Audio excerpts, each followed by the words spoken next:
up? What's the deal? How's everybody fourth going? Y'all chilling? Good morning, good morning, good morning. Or good afternoon, rather. Yeah, it's 1 o'clock. Damn, time moving. I need to get mine. It's about it here. What up? What's been up? Happy fourth. What's going on? Anton, Nick, Slick. What's up? What up? What up? Nothing? Nothing going on. Just came on real quick to talk about these truck layoffs. I've been getting a lot of questions about these truck layoffs,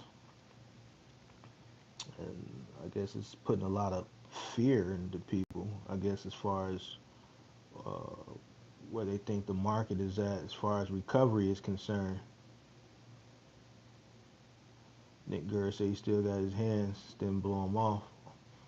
Yeah, I'm gonna be blowing y'all hands off tonight, messing around with them fireworks, man. Big Herm, what up?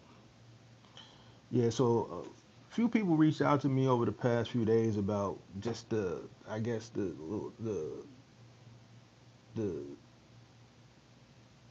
the amount of trucking companies going under within the past couple weeks and the amount of layoffs that have been occurring. I think um, a lot more people got started when they heard that UPS was laying people off.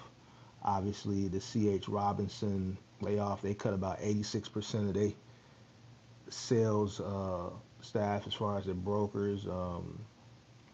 US, I forget the name of that trucking company. US was it US Cargo or US Logistics, I think, and a few other trucking companies within the past couple weeks have been either shutting their doors or laying people off, right? So I guess a lot of people are in fear, right?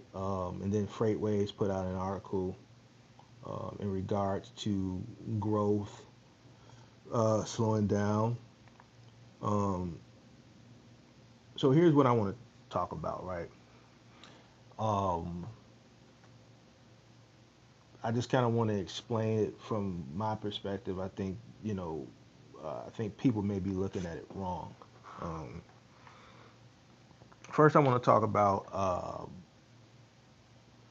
and I'm just getting straight into it. I'm not going to wait because I want to hit the gym real quick and then I got to come back and get ready to hit these streets. Let's look at it from the C.H. Robin perspective first. I think C.H. Robin is continuously laying off people, a huge amount of people, right? If you got to look at the sector that they're laying them off in, right? Sales, right?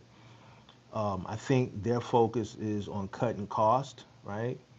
And transitioning, into more um, tech, right? So a lot of the jobs, right, that those sales jobs, those brokers, they can save that money, they can save those commission, they can save that commission-based salary, and just purchase the tech to do that work that a human can do. They can utilize AI, right?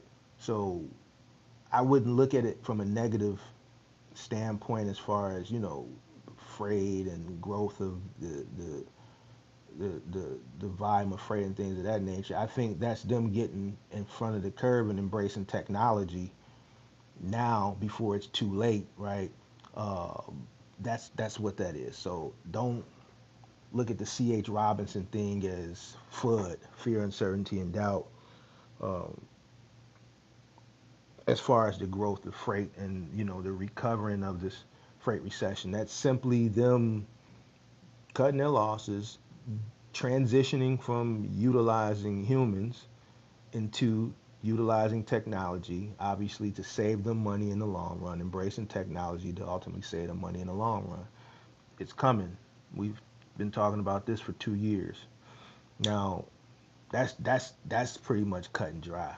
Um, Now, as far as these trucking companies that have been closing lately, uh, that's something that we talk about all the time too, but you see it showcased a lot when I do the call-in show. Uh, but this is just on a larger scale. What you see now with these trucking companies closing is just the companies who have been able to hold on due to cash flow for the past couple of years due to this freight recession. They're just at their wits' end. They've run out of capital. One trucking company, they closed 24 hours. They sent out an email 24 hours before they shut their doors telling their drivers and everybody not to come to work the next day, and they weren't going to get their paycheck the next day. They let them know that Thursday that today is the last day, and hey, guess what? Tomorrow's Friday, it's payday. You ain't gonna get paid. So for them not to pay them, lets me know they ran out of money. And then when I dug further into this company, they were waiting on a loan, and the finance company that they were going to get the loan from to kind of bail them out, just at the last minute said, "Yo, we not going to do the deal." Right? They didn't see the benefit, or they just didn't feel comfortable that if they loaned this company money, that they were going to be able to pay them back. I think they were too far under. There's just too many companies for me to remember them all. But I all these trucking companies that have been going out of business within the past 2 weeks, I just think they're at their wits' end. They've been operating at a loss throughout this freight recession, and eventually the money's going to run out. You know what I'm saying? If they can't get financing to bail them out, then ultimately they're going to fold. Some companies folded earlier this year. Some companies folded last year. It all depends on the amount of cash flow that each individual company has. You're going to see more companies uh, fold. It's just business. Things happen. You got to understand these larger companies or these mid-level companies, right? Their infrastructure is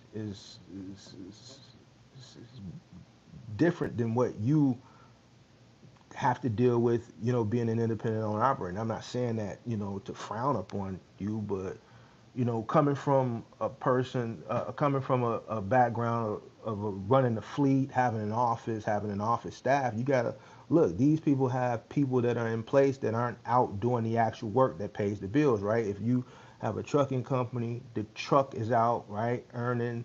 The driver, that money that the driver is out driving loads for, that money is being earned for the company. There's people that work in the warehouses. There's people that work in the office.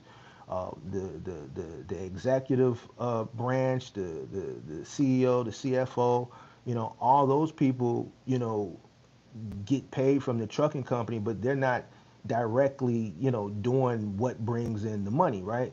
So there has to be enough money coming in to support the whole infrastructure of the company, right?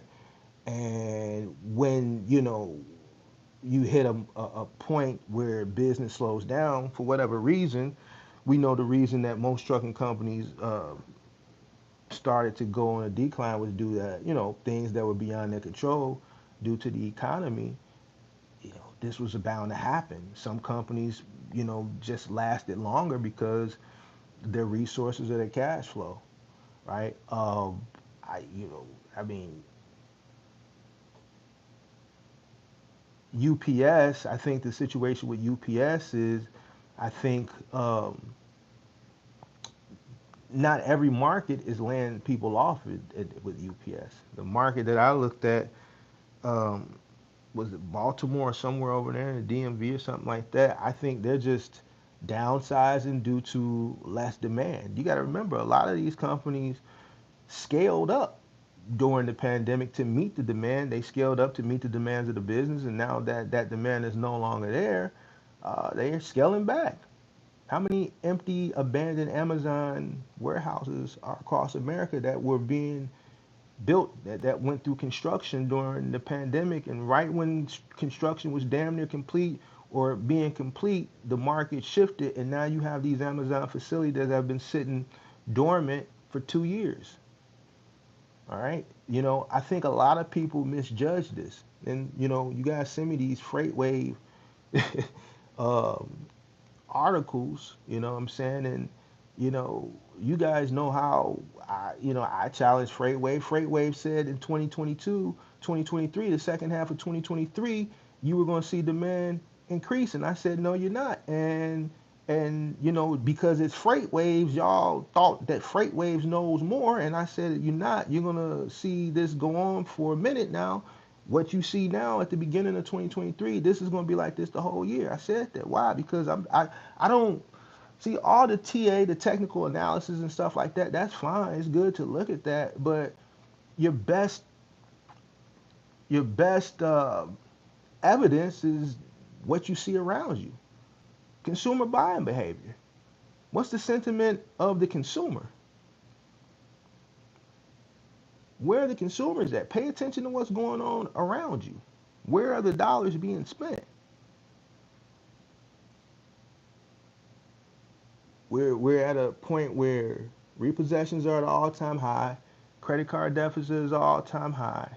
You got all these people, don't know how to delay their gratification. This, that, and the third. All the money that was being spent, people went out and bought things that they couldn't afford. During that time period, finance companies were allowing people to have these things that they knew that they couldn't afford, that they're taking back from them now. The overabundance of money that you would want a person to spend to increase the volume of freight is not being spent. So I don't give a goddamn what Freightways got to say. That's why last year when they said one thing, I disagreed with it, and I was right. These people get paid a lot of money to sit up there and do technical analysis, and their technical analysis be wrong because the evidence is right in front of you. The same technique that I use to forecast peak season, the same technique I use to forecast freight, consumer buying behavior.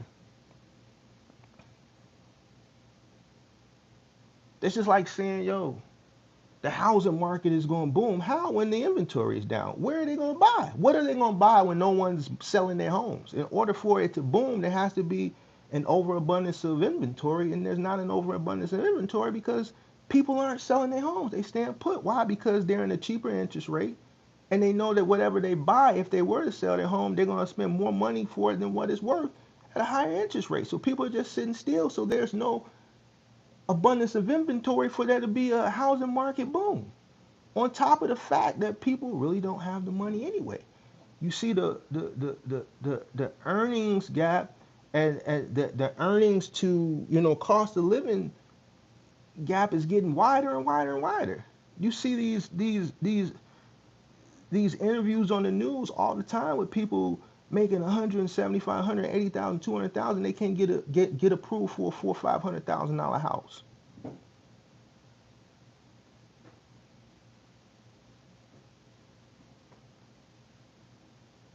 So I hear to see the technical analysis. I look at the technical analysis myself.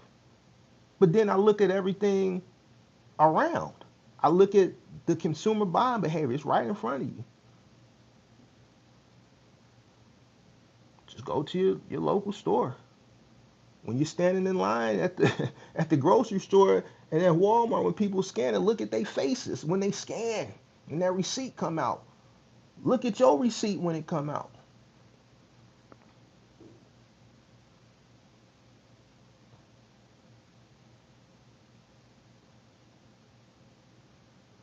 So in order for things to pick up, to keep all these people or to be a profitable company, some got to give.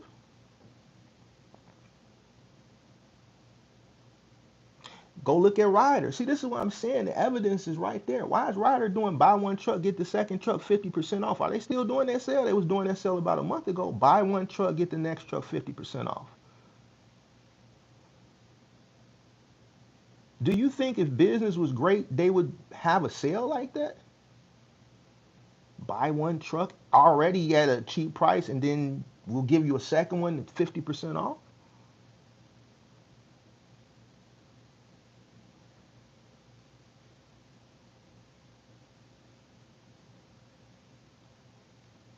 Mm-hmm.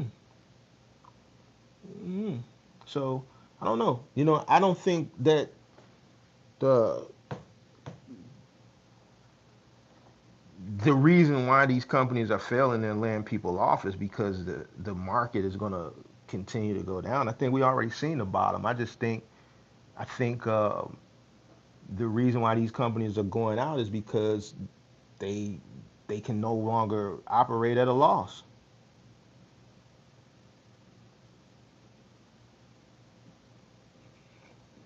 You know, So I don't, I think the market will eventually turn around. I think a lot is riding on this election, right? I think uh,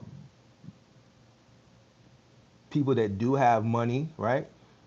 The reason why they're not spending is because of the fear, uncertainty, and doubt. And I think after the debate of last week, there's a lot more FUD in the market.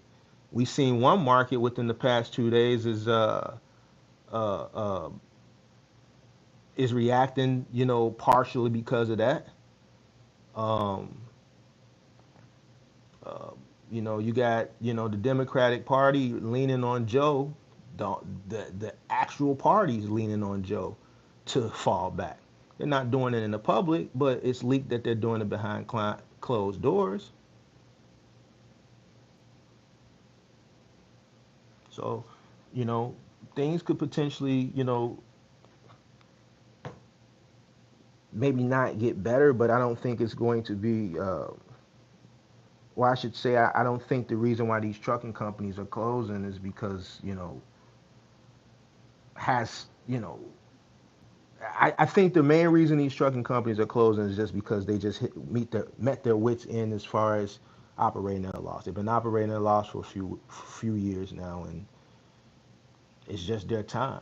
There's some companies, like I said, that'll probably close next week. Some that'll close next month, right? So um, it is what it is. CNN Fox was saying that yesterday. So now, for an independent owner operator perspective, it just goes back to what I always say. You got to prepare yourself for this stuff, and you have to make sure that your costs are very low. And I don't think now would be the time to go out and spend any unnecessary money. If you're not making a shit ton of money hand over fist, for whatever reason, whether you're not doing it in your active, business, or you have other business where you may not be as active, but that is bringing in money. If you've seen a decline, but you're still making money, maybe now is not the time to go out and do things that's not best for you because there is a lot of uncertainty in the market.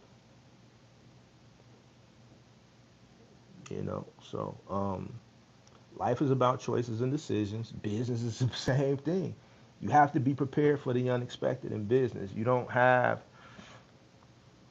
there's no security anywhere. You don't even have job security nowadays. Listen, that one trucking company, I think it was U.S. Logistics last week, they literally told everybody Thursday, today is your last day. And guess what? Tomorrow, we don't have your checks for you because we don't have any money. So, just the company's running out of money. That's what it is. Some people can operate at a loss for a long time. You know, some people can't. Some people can operate at a loss longer than others. So that's just what it is. I think the market is still going through a correction. We see a few markets going through corrections right now. We see some markets that are overinflated. We see some markets that are underinflated. I talk about some of that over in the member side. You know what I'm saying? There's markets right now that are just overinflated. Trucking was an overinflated market for 2.5 years. It had to correct itself.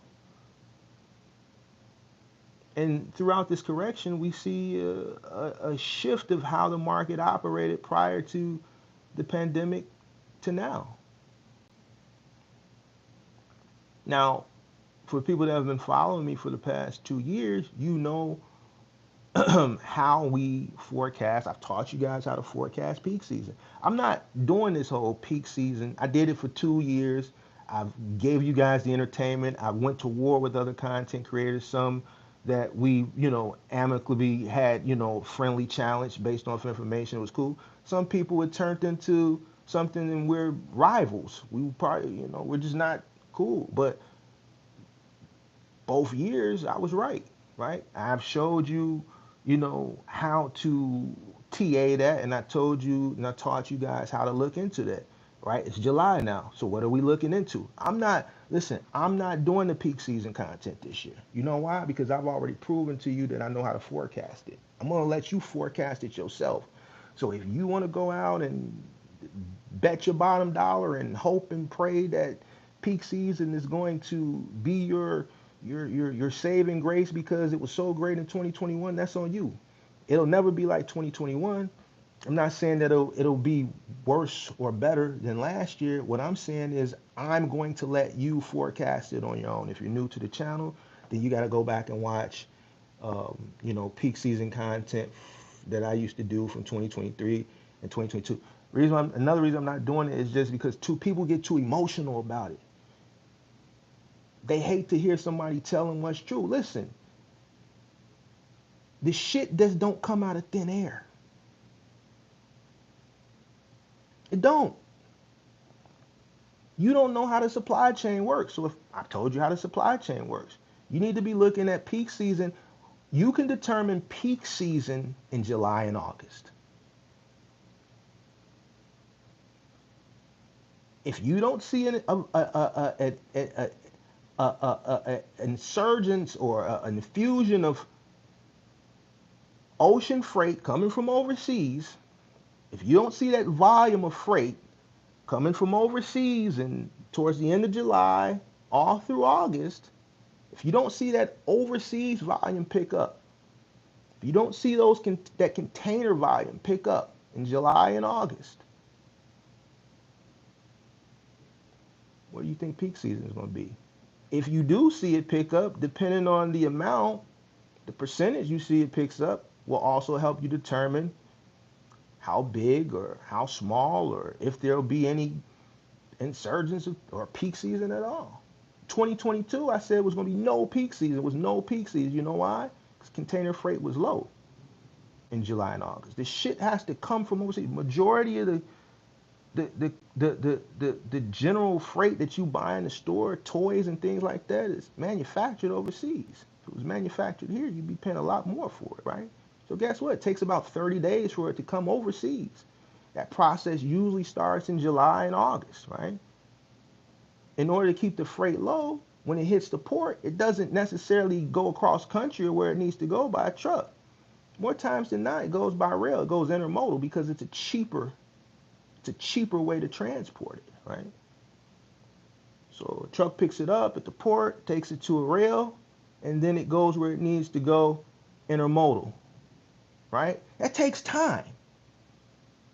I worked in retail throughout college. We used to get our Christmas freight when I worked at the Gap in college, when I worked at Target. We would start getting holiday freight in September, beginning of October. So when people tell me, oh, it's going to be peak season, it's fucking end of October, no, beginning of November, and you're talking about fucking peak season, listen, the stores already have it.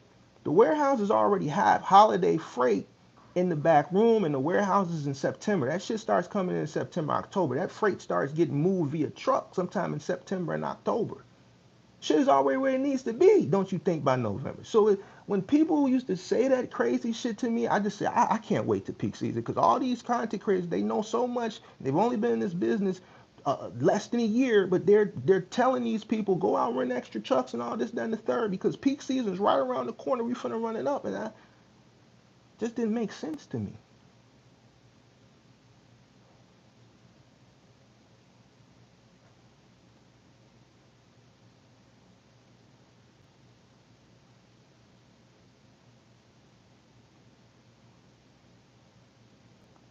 Nick says, bro, I noticed between you and other content creators, you don't skip comments and questions. The reason why I don't skip comments and questions is because, and I get what you're saying, a lot of people that do skip them, they pick and choose, they cherry pick for the stuff they know, right? I'm glad that's a good observation, Nick. I'm glad you observed that, you know. And listen, there's nothing wrong with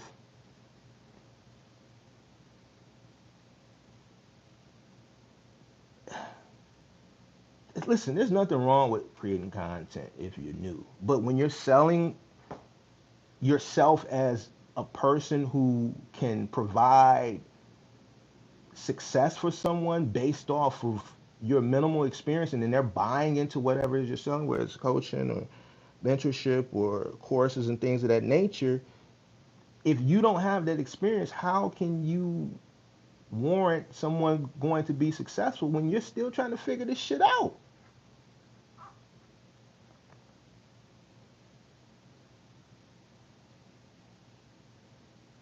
You know, so Um, yeah, I mean, that's a good observation. But there's people that are in the chat, and it's like I was talking about a few weeks ago. Is I see why so many people got taken advantage of in 2021, 2020, 2022. I see why. Because just that observation right there, people couldn't even recognize that. That's a good observation. I'm glad you saw that.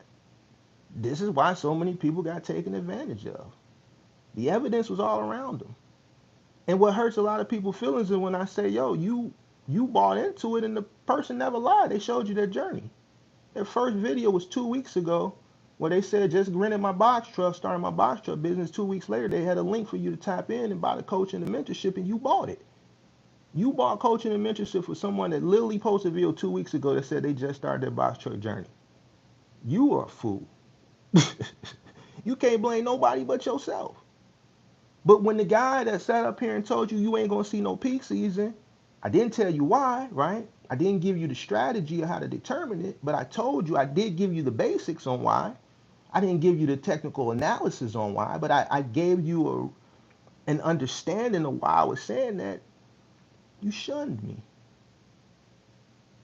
but I get the last laugh. I'm still here, giving people the best information that's best for them, that's going to help them succeed because of the experience.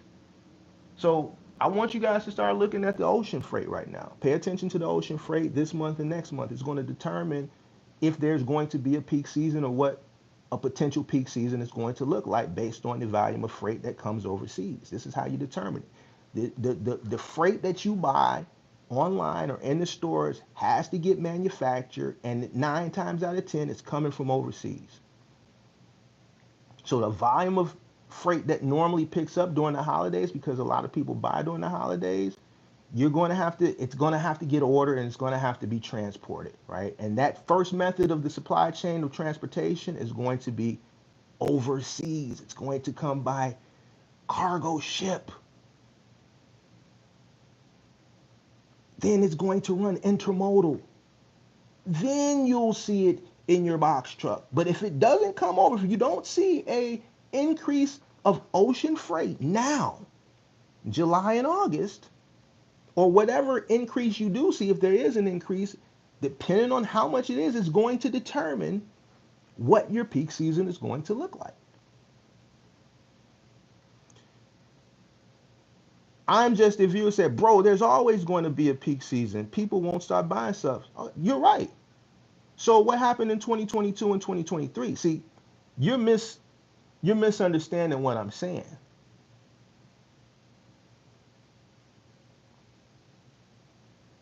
But in 2022, I can honestly say now, in hindsight, that wasn't really a peak season. So where did it go in 2022? Because we're talking in hindsight now. There's a lot of people that was waiting for it in 2022, and I agree. And these are the people that I'm talking to. Right now I'm talking about how to determine it. There's a lot of people that were expecting, people in 2021 were getting great rates, throughout the year, right? But those rates went up astronomically during peak season. They're, in a euphoric phase of wanting to see that again, and they're just not going to see it, you know. So, I'm not here to, do the whole peak season thing like the past 2 years. Like I said, I'm not doing it this year. I'm not doing it. I'm not doing it. I'm not doing it. I'm just letting you guys know now is the time to determine what the volume is going to look like for peak season. All right, based on the methods that I taught you the past 2 years. I'm gonna let you guys have that this year. I don't got the energy for it this year. All right. Uh, Nick Gurr said, "No, they're not trolls. I'm just a viewer, is not a troll. He's just stating his opinion." And I mean, in some sense, he's right, and then in some sense, I would kind of disagree. I'm referring to 2022 and 2023, right? I think volume is going to be higher um, this year than it was last year, and volume was slightly higher last year than it was the year before. But you have to look at it from a business standpoint. There was a lot more truck capacity in the market in 2022, right? That failed, which allowed for it to, be a little bit better in 2023. There's less truck capacity here now, which is going to make it better for 2024, right?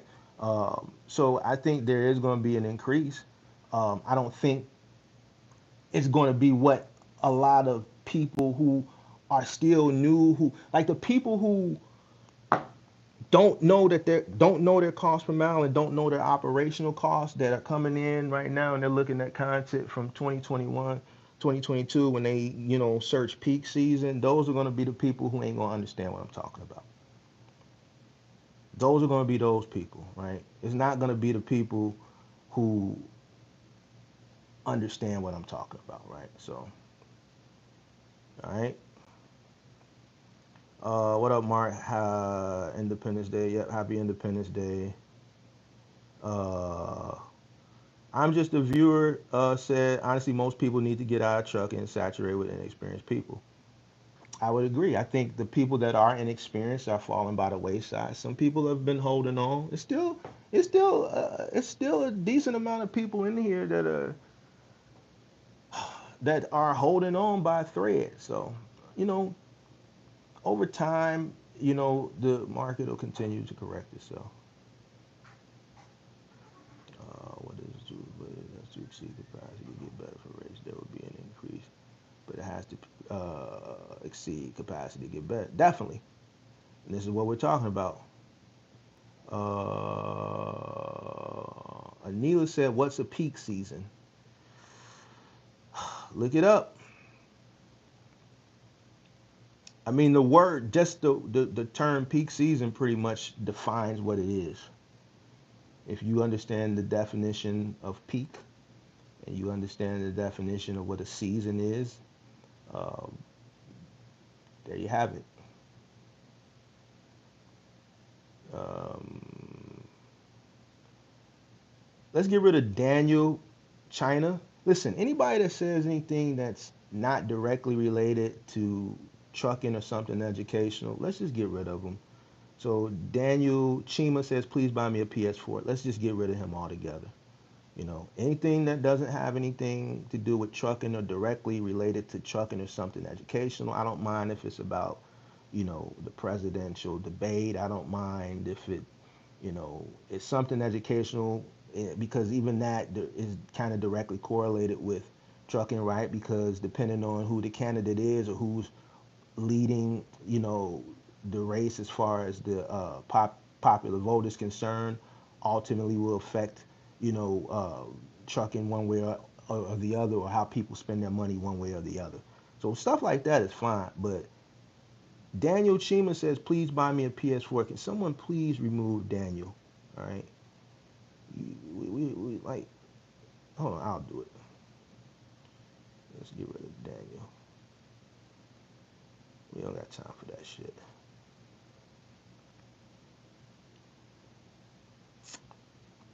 Chris Peterson, even Uber, DoorDash, etc. rates are 1/3 of what there was 3 years ago. So uh, I know for the rideshare companies, just based off the rideshare, not for the food platform, because I know Uber is profitable uh, with Uber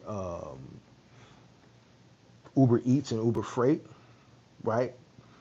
They're still not profitable for the rideshare, which is their primary business. They had 1 quarter of profitability, which is Q4 of 2023. Every single quarter from 2009 up to now.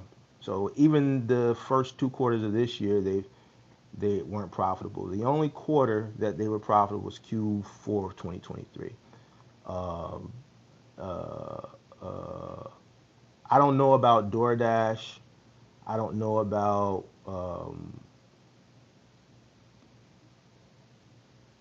what was the other one you said? Whatever. But I think the reason why they're cutting rates is because they're trying to become profitable. All right, they're going to continue to raise the rates on passengers. They're going to continue to lower the rates on drivers until they can find that happy medium that turns into profitability from them. Chris Peterson says lies. I don't know what I lied about. I listened to the earnings calls all the time. So I know what I pay to take an Uber versus what I paid to take an Uber 3 years ago. I'm paying a lot more to go down the street than what I was paying to go down the street 3 years ago. So I don't know if you're saying what I'm saying is lying, but I know that the rates are constantly going up. Oh, not you, Uber playing the numbers. Right, they're playing the numbers, I think, to profit. I think that, listen, I honestly don't think they're profitable. I don't think they're profitable, right? There's many times when I order Uber Eats and they give me my money back, but that's on the Uber Eats side. Um, they have a subscription based model, and when they introduced the subscription based model some years ago, because I do pay for Uber One because I do take Uber a lot and I do order food, so the subscription is beneficial to me, the $9.99 a month. When they introduced the subscription based model some years back, I thought that would automatically take them into profitability. Just looking at Netflix, right? The subscription based model from Netflix, just looking at how Amazon is hugely profitable because of their subscription based model with Amazon Prime. I was for certain that Uber was going to become profitable when they introduced Uber One, but I guess I was wrong. It would seem like they would be profitable because they have a subscription based model, and I think a lot of people subscribe to Uber One. I know I do, but for some reason they say they're not profitable. I, I haven't really dug into them as I would for something that I would invest in. I don't own any stock in Uber. I don't own any stock in Lyft. So I don't really dig into them like I would if it was something I was interested in investing in. But I do listen to their earnings call, and they're just not profitable from what it seems like is the amount of promotions that they give because of the supply and demand. They've created a market where they've pretty much driven out the taxi cab, right?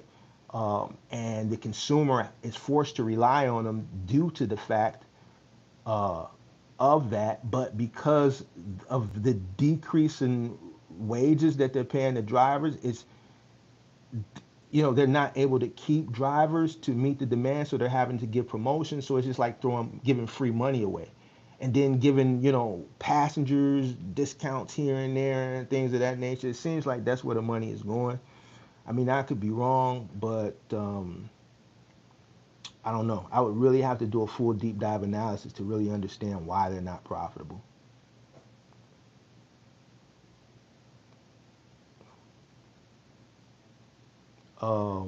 Your thoughts on the election year effect on trucking? I think that I think based on the sentiment of the voters, and especially after the debate, um, I think if Trump wins, right? I think as it gets closer, I think if he wins, I think sentiment will change. I think people that have money will feel more confident with spending money. I think it'll be better overall um, for trucking, right? Because people are going to go out and they're going to spend money again. The people that have money now, the people that are robbing from Peter to pay Paul, they're going to continue to rob from Peter to pay Paul, which is also ultimately going to be good too, because I mean, it's not your concern if they're spending money with their credit card or using afterpay and shit like that. You know what I'm saying? So from a trucker's perspective, you just want to see volume, right? So I think in order for volume to increase, that FUD, that fear, uncertainty, and doubt has to go away. And I think if Trump were to win, that would give people more confidence to spend money. If he wins and he's able to end the war, with Putin, that's more good news. So that'll give people even more enthusiasm to spend money. It'll, it'll infuse the stock market. It'll just be green all the way around the board. Those are my thoughts. Can you make money doing OTR and staying at hotels every night? You can make money in OTR, but the way you make money with OTR, if you're talking about a box truck, clearly you're talking about a box truck because you're talking about hotels every night. You have to make sure that your costs are as minimal as possible. I don't think staying in a hotel every night is going to be conducive to keeping your costs minimal as possible. So, um, you know, you want to make sure that you enter with a very, very uh, low operational cost. So I don't think staying in a hotel every night is going to be beneficial for a person who is running OT on a box truck. Now there's a debate going on that you can stay in your box truck versus you can't stay in your box truck. From my understanding of what I read um, in my binder from the FMCSA published by J.J. Keller is that you can't. All right. Now, I'm not the person, I'm not the can you or can't you sleep in the box truck police. I really don't give a damn, one way or the other. It's up to you. But I think, sleeping in a hotel every night uh, would definitely impact your operational costs significantly.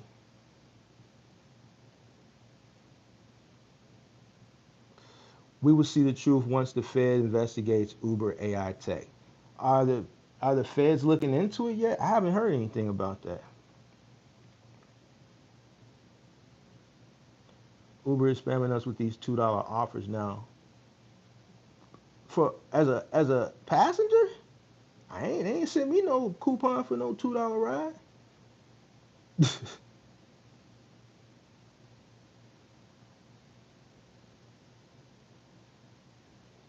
The less expenses you have. Okay, y'all answer this question.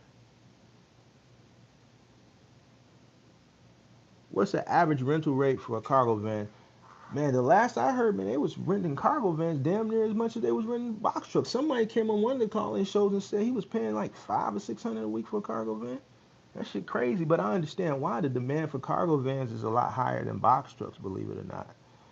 But yeah, you know, what it costs to rent a cargo van now versus what it costs to rent back in my day when cargo vans weren't in as high of a demand as they are now is like double.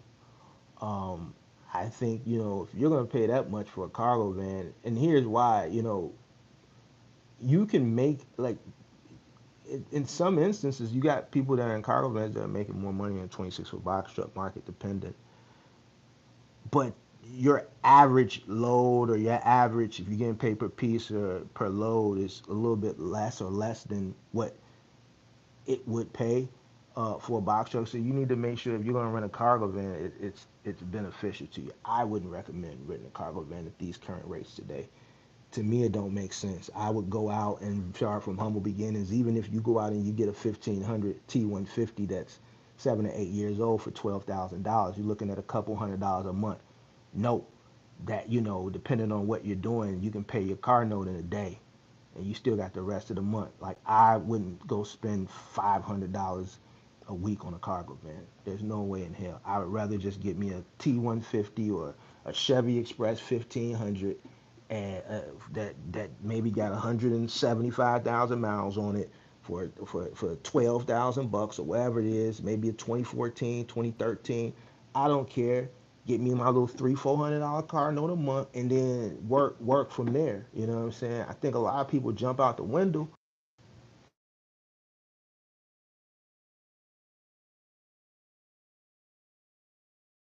I don't know why everybody want to start with all this expensive equipment and start from the top. Listen, it's just not a good business strategy.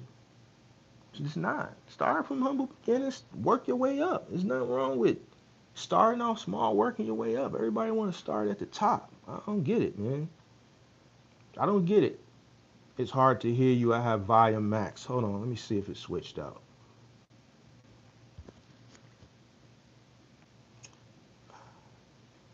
I probably was whispering. My bad. The phone rang too a minute ago, so that probably hurt the volume. It's mind-boggling how many people go out and get a truck or cargo van and then want to ask questions about where to find work. It's something I talk about all the time. You would be surprised how many DMs I get, how many emails I get, Facebook messages. Man, Mark, I got this cargo van. I've screenshotted and showed them to you. Man, Mark, I got this cargo van. I can't find work because they didn't do everything that I tell them to do first. Just like the guy who was studying my DM talking about why do I need a business plan? Who am I giving it to? What do you mean who you giving it to? And then I get the flack for, well, man, Mark, you're too. How am I too mean? Like, I'm not the fucking elementary school business guy. I'm here for people who, one, got common sense, two, are looking for intermediate and advanced conversation. Anything that's Googleable, I don't got time for that shit. Go look that shit up on Google. That shit is Googleable. Go utilize the technology and Google that shit. So, I'm not finna sit up here and talk about some shit that you can just go Google. I don't get why people go out and spend the money. Well, you know what? I do get why they go do it. Because they come across other content that they see that tells them that they can become a rock star with a cargo van or a box truck. It sounds good. It sounds appealing. And they go do everything that they tell them to do, which is go get their articles of incorporation, go find a cargo van, go rent one, go get their DOT, the MC, they insurance, this, that, and the third, and they don't tell them about a business plan. They don't tell them about cost. They don't give them the strategy on how to enter. They don't explain to them because they probably don't know. Like all the shit that I always talk about the margins and things of this nature. So a lot of people just think business is just simple and it's a quick ticket to fame, fortune, riches, and generational wealth, and this, that, and the third. And it's just not, bro. It's just not. It's not, bro. It's not. It's not. It's not. It's not. It's not. It's not. It's not. It's not. It's not. Hello, first time on your platform. I've been a company driver since the 90s. Hazardous tankers has been the most lucrative for me. However, I want to buy a bobtail tanker to get contracts with. Okay. Sounds like a plan, Gregory J. Big Herm. Sources like Craigslist has worked for Final Mile, White Glove Services, Middle Mile, etc. Any lane you're trying to run in trucking logistics, one of the many other sources that have out here to make money. I think Craigslist was a good platform back when I was getting started. I think it's a little sketchy now. So if there is opportunity, just be mindful of who you're receiving these opportunities, who's posting these opportunities. Craigslist is real sketchy today. DAT free demo used to be a good way to research freight markets, but they changed all that now. Yeah, I heard they've changed their platform. Bro, what's your thoughts on this and how it can be avoided? My friend's driver bought a bunch of fireworks from Nevada and got caught selling in Sacramento since certain fireworks are illegal here. The city impounded the truck and imposed a fine on the owner, which is my friend, $50,000. I think, uh, did your friend know he was going across state lines or wherever he went to go get these fireworks? And that he was going to be importing illegal fireworks that might have been legal in that state, not illegal in this state, as a licensed trucking company on a truck that probably has a DOT and an MC. If he understood this knowingly and still allowed that buddy to do it, then he has to own up to those consequences and be held accountable because he allowed him to do it. Now, if he didn't know, he still got to be held accountable because, listen, I'm not letting nobody borrow shit. If if this is something that I earn a living for to take care of my family, I'm not letting you borrow it. I don't, because of situations like this, right? Because of situations like this. So the only thing he really can do is he was his OTR driver and he didn't know what was going on. Well, he definitely got to fire him. He got to withhold his last check and he's probably going to have to sue him. But at the end of the day, if he wants to recover that truck, he's going to have to pay that fine himself. Recovering $50,000 from a driver is highly unlikely, right? Because I've had claims that weren't nowhere near that, and I wasn't able to recover the money from the claims that weren't even that severe for $1,000, $1,400, $1,500. I was able to take maybe 500 or 600, whatever their last paycheck was, and whatever the difference was. I had to take the loss on the termination of that individual because they just didn't want to pay it for whatever reason, or they didn't agree to pay it, or they didn't want to, even though they signed a contract with getting hiring me, that depending on the situation, if there was negligence or fault on your own because you didn't follow the directions of how you were trained to carry, let's say, a lift, or how to utilize certain tools for certain situations, and you scratch a person's floor, whatever the case may be, and we found it was due to negligence and they didn't want to pay, then I could take what I could get, and then the difference I'd have to take the loss on. I doubt if his driver is just going to fork over 50 grand, if he has 50 grand to even fork over. So he's going to have to take the loss on that. If he has it, to go get his truck and whatever he can um, take from the driver as far as his last check, he's going to have to do that. This is a good case study. This is a part of doing business. You're going to always have drivers that do shit like, maybe not like that, but I've had drivers, not do nothing that severe, but I've had drivers, I found out some things later. I had a guy who I would send long distance to do moves, and he would take his side chick with him. I didn't find out until later, shit like that. If anything would have happened on the road, the truck would have got into an accident, she wasn't insured because she didn't work for the company, right? So I would have found out, oh, well, somebody was on the truck that wasn't even insured, and they might have turned around and tried to sue me, or depending on whatever happened, they might have got injured, and so these are just the things that happen. But goes back to like what I was showing the other day when I was at the yard fooling with my trucks. You gotta have shit in place. Like, okay, does the truck have a tracking system? Was the truck on duty, or was the truck just coming through Nevada, coming back to California, wherever it was going? He just happened to pick up fireworks along the way. It's 2024. Are there cameras installed on the truck? So this is why this type of technology is useful today. If I was running at a fleet of trucks today, I would definitely 100% have cameras on my trucks, every single last one of them. If you didn't want to work because I was spying on you, then you ain't gonna work. This wasn't an option, you know, uh, 10 years ago, 7, 8 years ago, right? So I would definitely have cameras on my trucks, uh, and this would kind of prevent shit like that from happening. To be honest, don't you think cameras is invasion of privacy? No, because I own a truck. The truck is mine. Invasion of who privacy? If you work, listen, if you are employed by me, then how is it private? You my employee, you on my clock. It's my truck. It's my truck. It ain't personal, it's business. I own the truck.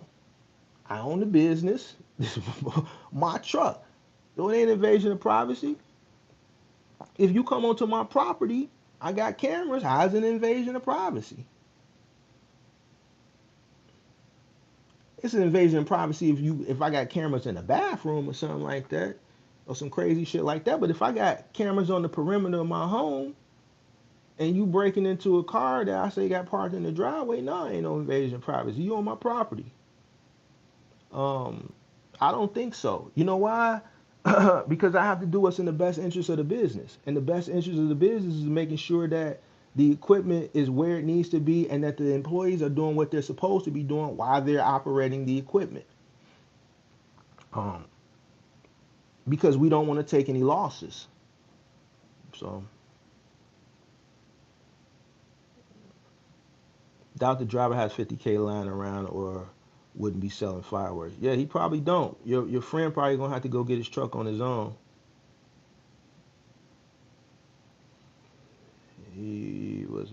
whatever. Sound like your friend shouldn't have been selling out of the back of his truck. I got an opportunity to add another vehicle to my contract. They're looking for a cargo van. I want to take the opportunity, but I never rented a van before. I got one truck running the contract already. I would, really, weigh purchasing a van versus, renting a van. If you're gonna rent it short term, just to see how the second vehicle, whatever goes, just I would do it from a short term perspective, understanding that I have to transition out of this rental into owning my own van more sooner than later. If you going into it understanding it's going to be short term, then yeah, I think a lot of people that I come across in the space now, because of just the amount of content that's out there, listen,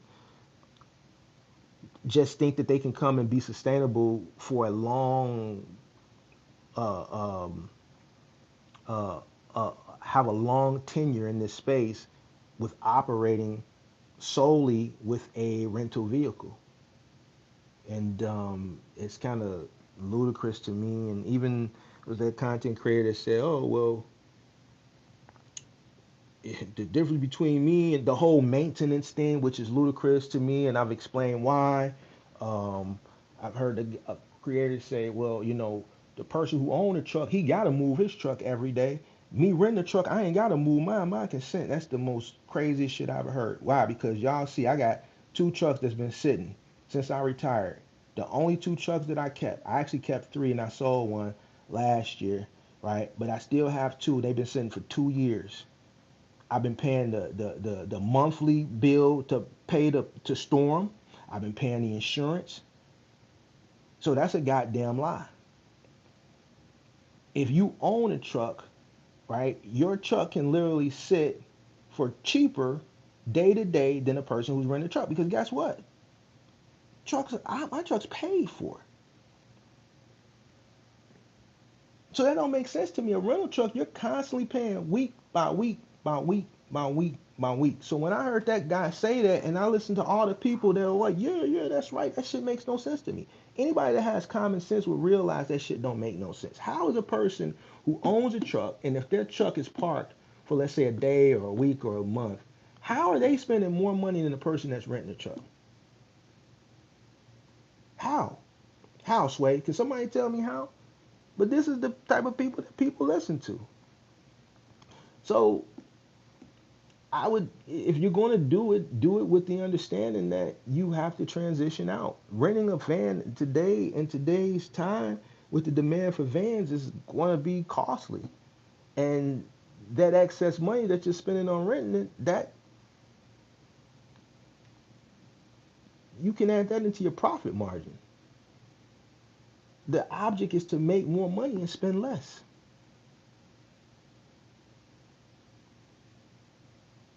Rental vehicles, the sole purpose of rental vehicles, rental, not lease, rental, are for short term, short term, short term,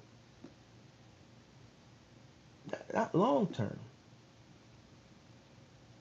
If you're running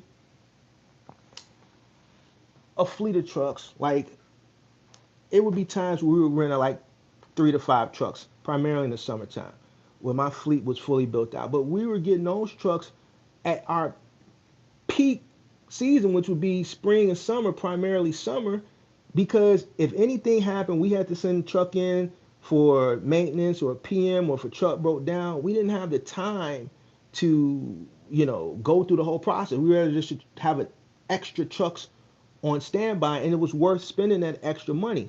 Those particular times, I would rent trucks for like 4 or 5 months just to have on standby, right? But if you're a sole guy with one vehicle and you're coming in thinking that you're going to rent a truck and be able to sustain throughout and have a luxurious career of renting a vehicle for 15 or 20 years, and you just always rent a vehicle for 15, 20 years, and you think you're going to just be this generational wealth guy that these people have told you, you crazy. You ain't going to never see a decent profit margin. And guess what? Depending on the demand of the vehicle, you think the rate gonna always stay the same? No, they may give you a certain rate in November and December, but guess what? When May come around, April, May come around, them rates gonna start going up. Why? Because the demand is gonna go there. You don't dictate what they're gonna charge us their vehicle. And if there's a demand, listen. If I'm willing to pay and it's a demand and they have a shortage of vehicle, if you won't pay and you won't agree to this, I know you've been paying 15 cents a mile, but it's a demand there. Lollapalooza's in town. This people's in town. We got NASCAR in town. We got the presidential debate in town. The catering company. They got the contract for the national. And I'm just giving you examples. Their trucks are already maxed out, but they need to rent another 15, 20 trucks for the month to set up because they just locked down Lollapalooza and the national convention, and they're willing to pay X amount of dollars. Who you think Penske is going to get the trucks to? The corporate company who they got their corporate credit card, who's willing to pay more for a longer period, and there's a little bit more certainty there, or you independent owner operator?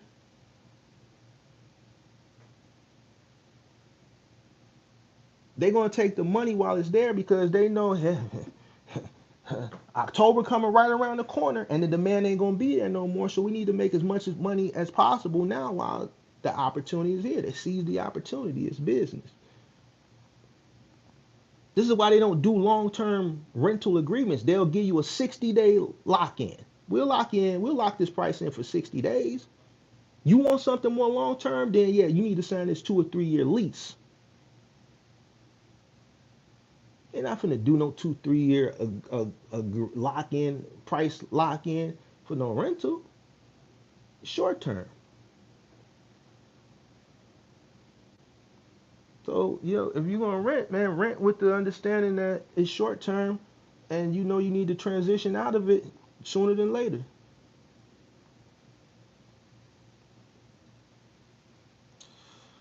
Why did I get out? I got out because it was time.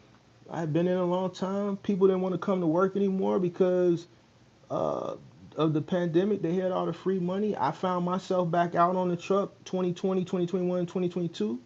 Um, I knew that I wasn't going to be on the truck for the rest of my life. I had already built up enough money and investments and stuff. So I changed my exit strategy from 2025 to the end of 2022. I came up with that by September 2020. I worked those 3 years during the pandemic and I exited. I took advantage of the market. I was able to sell my trucks at a premium, which will probably never happen again. Uh, was I sure that I was making the right decision? No, not at that particular time, right? But I knew that I was selling trucks for way more than I purchased them for 10 years prior, which was, you know, a great business move now. Now here we are in hindsight, 2 years later, I made the right decision. I made the right move because I would have been fucked right now. I would have had trucks that I wouldn't have been able to sell for those prices. I probably would have been selling them for the very, very, very low if I was able to sell them at all. I still wouldn't have an amount of people to run the amount of trucks that I had, and I would be just like these companies that I was talking about at the beginning of this live stream. Now, I would have, I would have missed my opportunity to exit. I would have missed my opportunity to exit, right? So I did the right thing. What a lot of people talk about is coming in, but a lot of people don't talk about exit.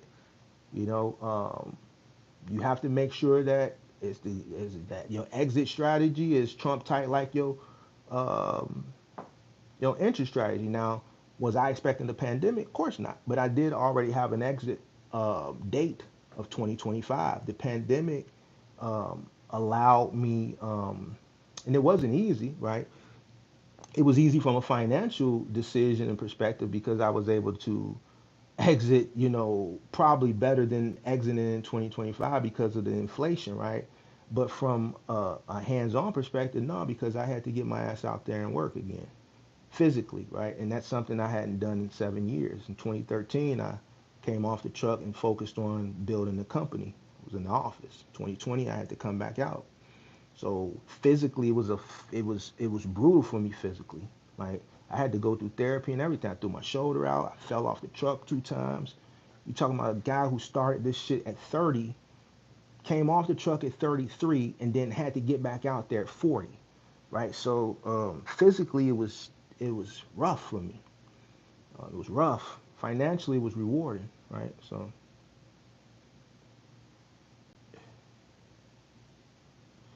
two for said one said, in my opinion, if you can transition to passive income, you're better off, but that takes a lot of capital, right? So the infusion of capital that I had got on the exit, plus the investment that I already had throughout my 10 years, was allowed me to be in the position that I am today. I thank God every day because I could have went out and did a lot of dumb shit. I could have went out and it's a lot of people that are in positions that were once you know at their peak and didn't realize they were at their peak, or thought they were going to always be at this peak forever, right? And just like any business and any business sector, things change. There's ups and downs, and you probably know people like that once had it all, thinking they was going to be at this point forever, and didn't invest into things in preparation for the downswing, and then when they look at it, they back flipping burgers or some shit like that, right? So luckily for me, I did what I was supposed to do when I throughout my tenure. I made the right investments. I purchased trucks that were used, that were aged, for cash. So that helped me increase my profit margins. I was able to pay myself handsomely. I invested into things, and I caught a good break on the exit due to the inflation of the market during the pandemic, and I continue to invest and make the right investment decisions. And I got a chance to get out at 42, and I've been out 2 years, and it's a blessing. I thank God that I made the right decisions and I didn't go out and do all the wrong things, right? Because I would have been looking right now like, damn, I should have did this when I had this. I should have did that when I had that. This, then the third. Luckily, I did what I was supposed to do because I would have never known a pandemic was coming. And when it hit, I was already in the position, right? So, um, passive income is dividends, rental properties, etc. Right? Dividends, rental properties, investment in other companies like stocks, things of that nature. Right? So I talk about I don't talk about all my investments, but I do talk about some of them on the public side of the channel. I talk about more on the members only side. You know, I've been, I've, I've helped people make money with investments, right? And I don't tell people how to invest. I just tell people what I invest in. I show people, what I invest in, and there's people that follow me into investments, and they've made substantial amount of money. So um, just did a members only live stream this morning. I've been divesting from some stuff for the past couple weeks, and then taking the profits from those investments that I made, and I've been investing them into other things elsewhere. So that's what we talk about on the members only. We talk about investments, and I just share what I'm investing my money into, and then where I'm taking profits from, and where I'm taking those profits and putting them. I do have some real estate. I don't have much. That's why I don't really talk about it. I don't deem myself as a a real estate investor like that. I have very minimal real estate, but yeah, I do have some pieces. Uh, Correct. 2 mil minimum. Even that's pushing it because the market tanks. You gotta sell your working again. Um, yeah. So that depends on, right. So I can say, listen, it depends on the individual, right? You could say 2 million. Somebody could make it work with 1 million. Somebody they might have to have 3 or 4 million. It all depends on the individual and their cost of living, and what it costs for them to live on a year-to-year basis. I've showed in a live stream last year when I use myself and I show my living cost just to give a fair assessment to what it would take if I were to enter into the business today, right? I think another mistake that a lot of people fail when they're coming into the business that are coming from, let's say, a corporate background or from just working is, you have to make enough money for the business to cash flow and sustain, but then you got to make sure enough money for whatever lifestyle that you've created for yourself at this point that you're able to pay yourself without robbing from the sustainability of business. A lot of people come in and because they have acquired a certain way of living, whatever that cost is. And I'm not saying they're living the life of luxury, but whatever it costs them to live, your business has to pay you enough to keep that, right? If you're coming from working to a job, right? And what happens is a lot of people transition from working to running a business and they didn't realize that running a business is different from working for a company. So the business is broke because they have to pay their mortgage, they have to pay their rent, they got these car notes, if they got child support. So money that should really be left in the business to cash flow, right? They're taking from that to pay themselves to afford whatever their cost of living is, and then when things arise in the business has no cash flow. We've uncovered a lot of that on the channel as well, and a lot of those testimonials that I used to do last year, and even in a lot of the call-in shows, you hear people admitting to robbing from the sustainability of the business because they got it. What was the key word that a lot of people was using? They don't say it no more because I started attacking people with that. I got to take care of home. I got to take care of home. I think Sirius Lane said it. Big Zoe said it. A few other people said it, but I don't hear it no more because people know they can't say that. I'm gonna get on them. But you have to account for that when you start your business. So I use myself and I use my cost of living currently, and I paralleled it with if I was coming into the box truck business as an owner operator now with an average box truck makes, I wouldn't be able to live, right? I wouldn't be able to afford my cost of living now, right? Uh, so I would have to delay gratification, right? So and then that's kind of where I started doing the delayed gratification thing. So I said, yo, if I want to come back into the box truck business now, some shit I would have to cut some shit because the business wouldn't pay enough for me to be able to pay myself with what I've created for myself with my cost of living. You know, some people I was talking to that came up said, man, their cost of living with their rent and all that shit was like 3-4 thousand a month. Man, my shit was like 3-4 times that, and I showed it, and it's just me, right? So at an average of 20,000 a month gross for a box truck, there's no way I would be able to pay my condo mortgage, my assessments, all the shit that I have to pay that I've acquired for myself if I came into a box truck. So I would have to delay gratification, right? I would have to probably fucking, I don't know, they have to sell my condo, do something. It would be a lot of things that I would have to cut. And a lot of people don't understand that, you know, coming into this, probably get rid of some cars to cut back on some insurance and shit like that. Be a lot of things I have to cut. And this is where a lot of people go wrong and fail too, because they don't understand that the the business should be richer than you.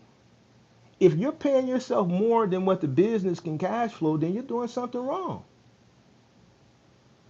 If you're doing something wrong, if you're paying yourself more than what the business has cash flow, then you're doing something wrong, right? So,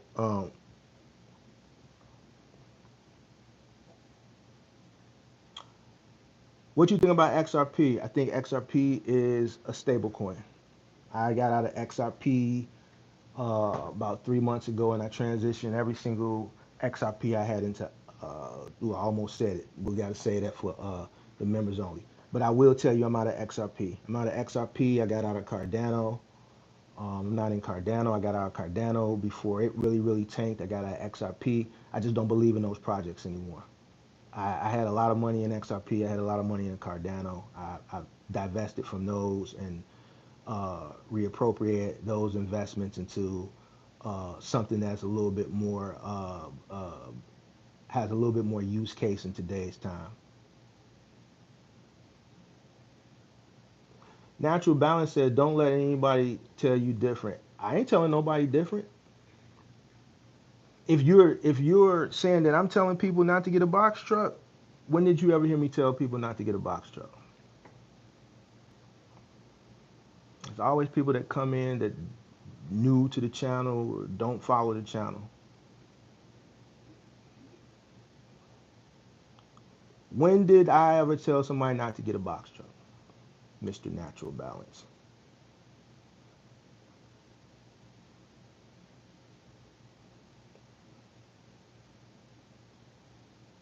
The only thing I tell people don't do is don't get into something, don't invest in something that you don't understand.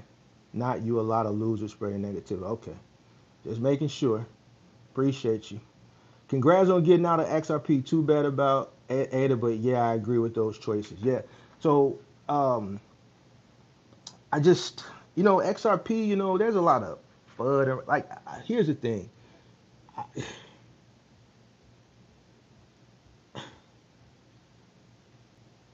I've been waiting on XRP for 4 or 5 years now, right? So I think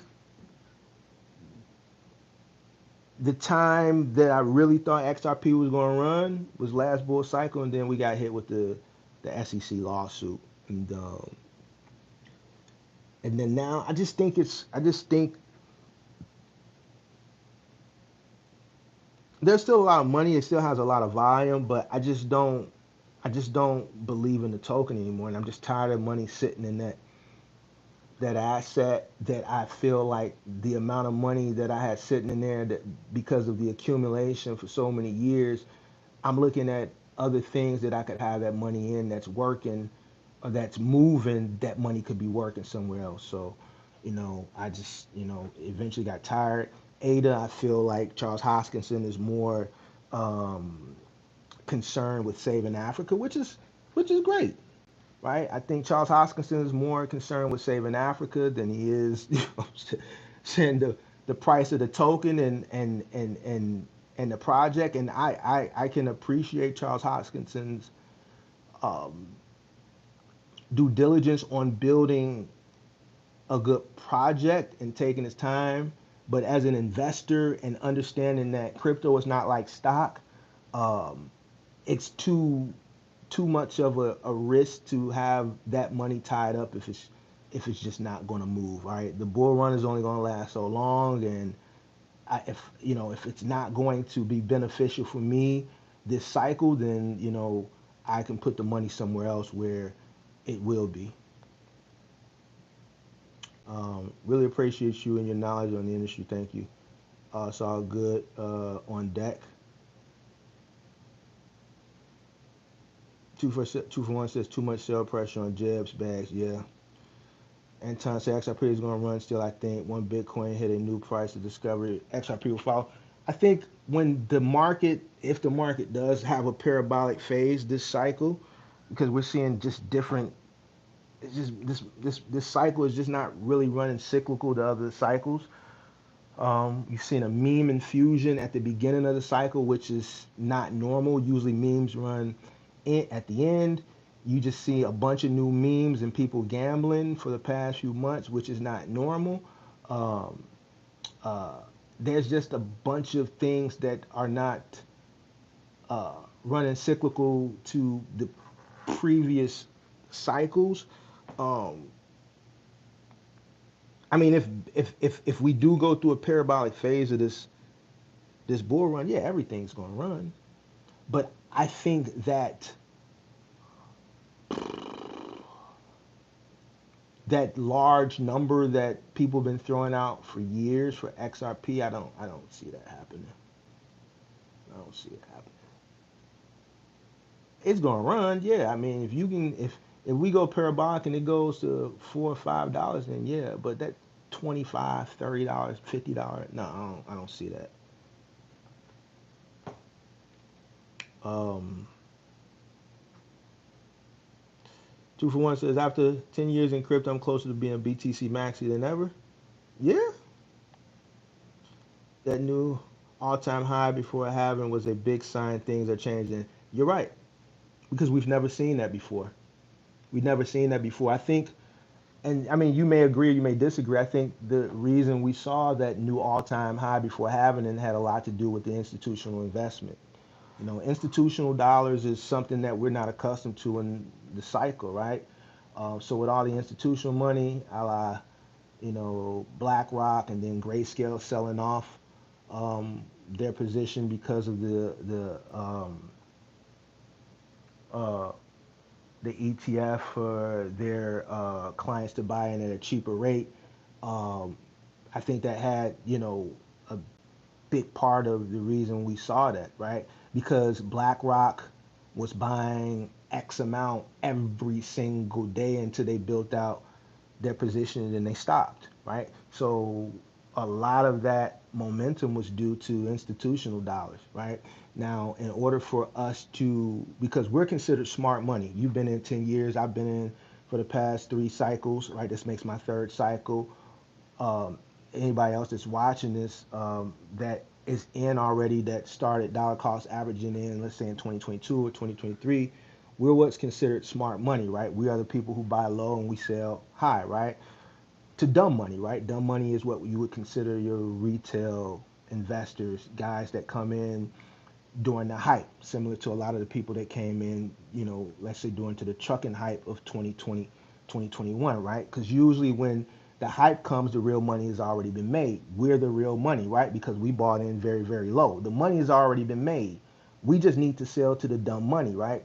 If we don't get retail investors coming in, retail invested that dumb money to come in, we're not really going to see a cycle. And that's been, I think, what's been the hard part so far this cycle. We haven't seen dumb money come in, right? Not to say we're not going to see dumb money come in, but um, I'm gonna tell you this now. I was talking about this on a members only live stream this morning.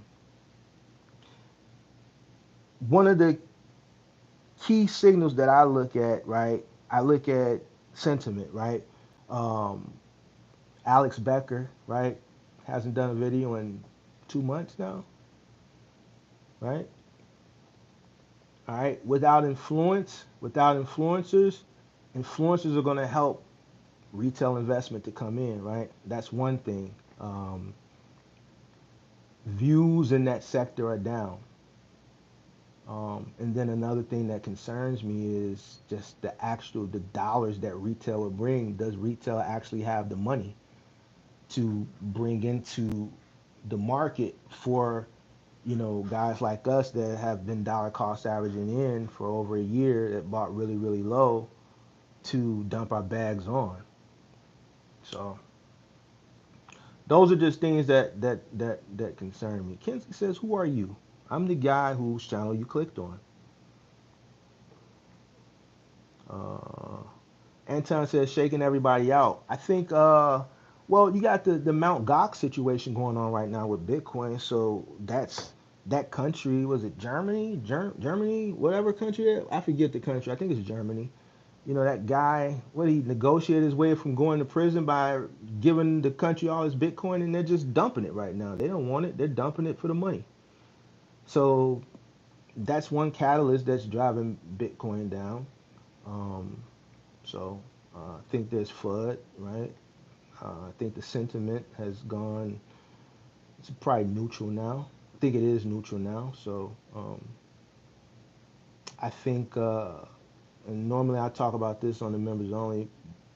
I think crypto is going to be like, who is this? I see somebody said it's boring. I think it's going to be slow for the next couple months. I don't think we're going to see any new, interest in it probably until mid fall, going into the winter time.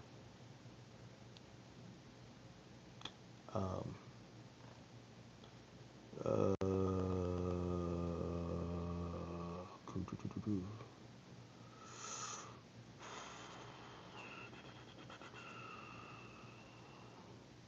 uh, let me see what else. Shout out to Chris Peterson, speed runner. Answered him. Olivia Manning says today is their birthday because they want trucks on the road. I should bet not park.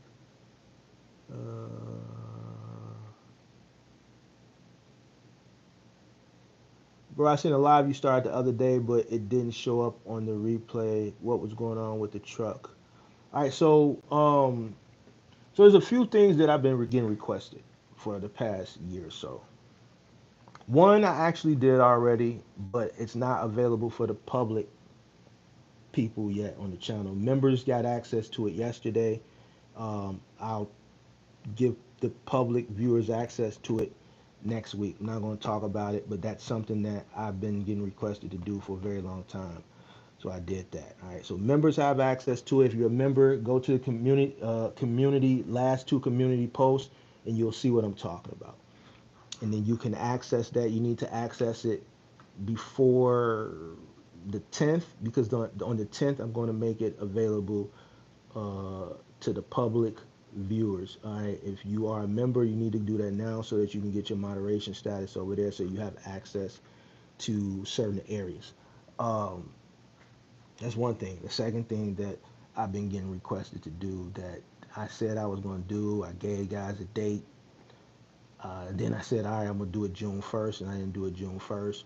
Was, man, Mark, can you show us some hands-on content? Can you show us how to do this? Can you show us how to do that? How you show us how to do that? All right, so I finally have mustered up the energy, right, of starting the process of being able to do that, right? The first thing I had to go do is, uh, the truck's been parked for 2 years, so I want to make sure that, the one that I'm going to be utilizing from time to time to shoot that content is, it's been parked. I just want to make sure it's on the up and up. So I had it towed to the shop. They did get back to me yesterday. It was a few things wrong with it that I'm just going to get done. Some front end stuff, some tie rods, idler arm, both sides. He sent me a list, couple grand worth of work. I just told him to go ahead and do it. Um, so hopefully, well, today's a holiday. Hopefully, they'll be done with that sometime by the middle of next week. And then from there, I'm going to do some content from time to time on the truck just to show people how to wrap stuff and things like that. It's not going to be something that's going to be consistent. It'll be from time to time. I think I'm going to start off focusing with Thumbtack, and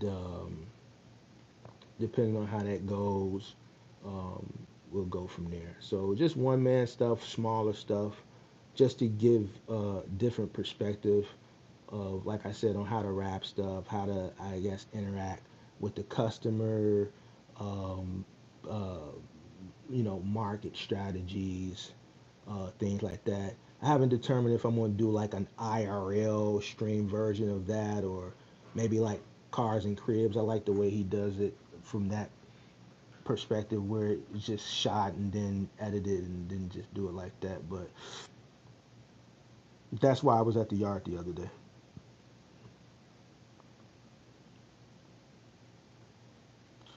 Let's get rid of Big Bang. Big Bang says you're black. What? So, all right, don't get rid of Big Bang. I think he's going to be my victim for the day. Let Big Bang stay. Don't get rid of him yet. Let's see if he says something else goofy, and then I'm just going to just ruin his whole 4th of July. What's your top 5 investments? If you're talking about stocks right now, oh, I can't tell you that, bro. That's for members only. I almost went in. Anton, you almost got me, man. You got to get that on the members only side, bro.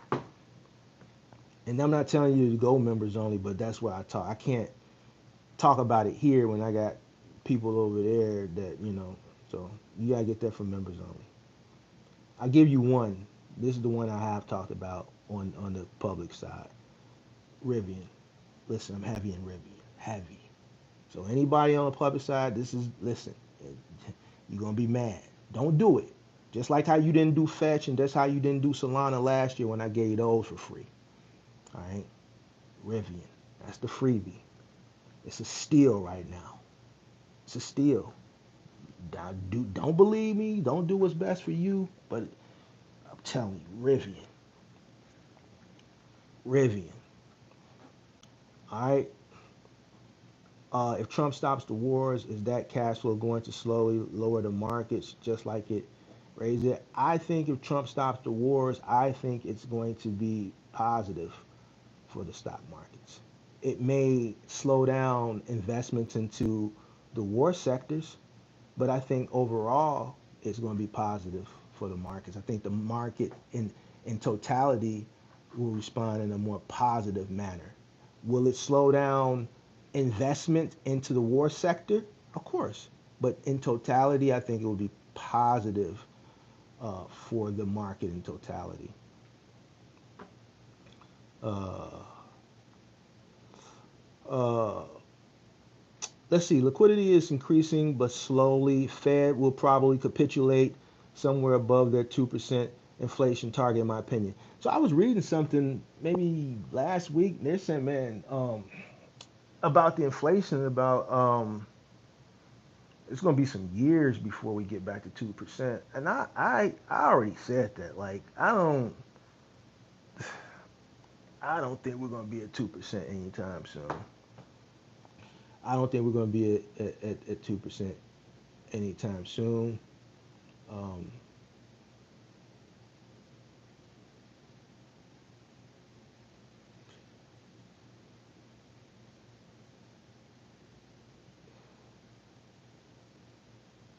Tone said, hey, thanks for telling us something we didn't know. Right.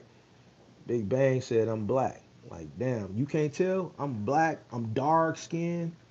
I'm everything Big Bang your woman would like. I got dreads.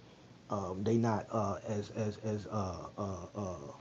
they kind of scruffly now because I ain't got them done in about 2.5 3 weeks. Everything yo, see I told Big Black leave me alone. I'm telling you, your feelings is gonna get hurt. I'm not a middle American. I'm from the crib, boy. I will get on you, Big Bang. Leave me alone. Everything that your woman desires. It's old black, black, dark, dreads. I'm telling you. I've been seeing more Rivian vehicles on the road lately. Yeah, so I see a lot here, man, and I was just having this conversation on the members only. I'll talk about Rivian real quick before I get out of here. They're still operating at a loss. Every Rivian vehicle you see on the road, they took a loss on it, right? They're promising or they're saying they're hoping for profitability Q4. If they do, obviously the price is going to go up. The deal with Volkswagen that got announced last week, that was good for the stock. We saw it go from $10 to $18 as we traced to around $15, which is still good because that's $5 more per share than it was trading at um, for like the past month. It was right around that $10 and $11 mark. If they do announce profitability, that they turn profit in Q4 this year, which they wouldn't announce it to Q1 when the earnings call probably around February. But if Q4 is profitable, then that's going to be a step in the right direction. I think the RS2, the crossover, I think that's going to be really good for the company from a profitability standpoint, from an investor standpoint. I think the fact that they're building out their own charging network, right? I think that's going to be great from a profitability standpoint, from an investor standpoint. But Rivian is a long-term play. Um, it's a long-term play for me. I think right now where it's at, even at $15, going from $10 to $15 within the past week, I still think $15 is a steal.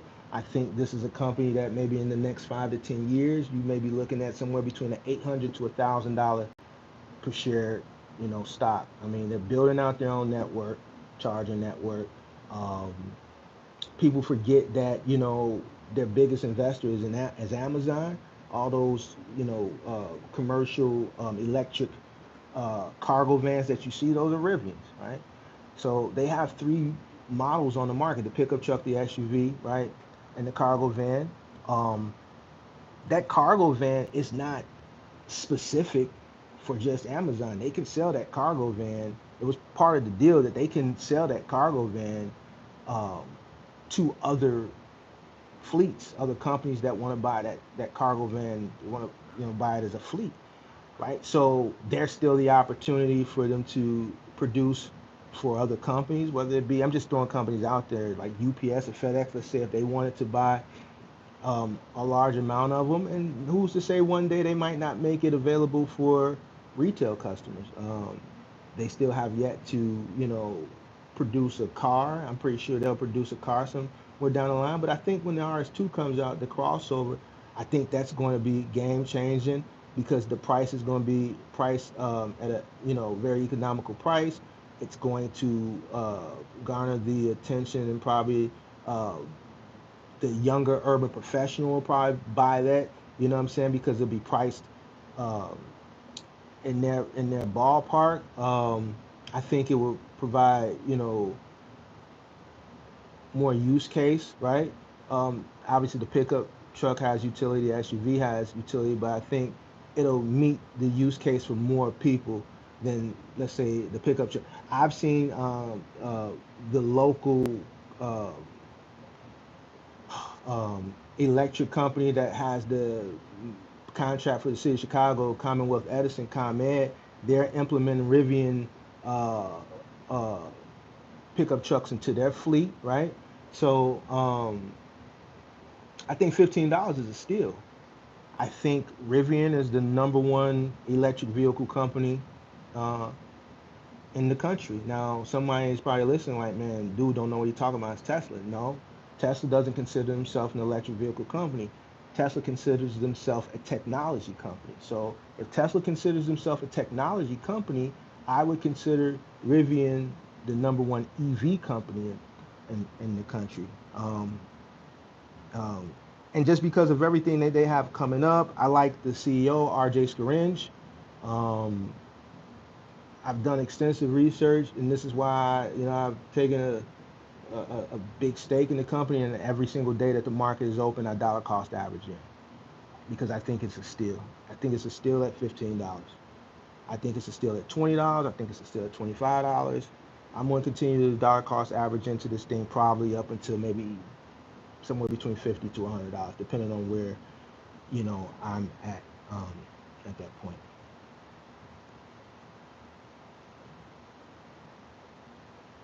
Hey, where are my moderators at? Let's get rid of Quinn Adams. Like, what is going on? What y'all asleep around this joint? This man just putting uh uh what is he doing? Spam high. Any tips for lease truck operators? Are you referring to Revi or Revi card? No, I'm talking about Rivian. If you tips for lease trucks.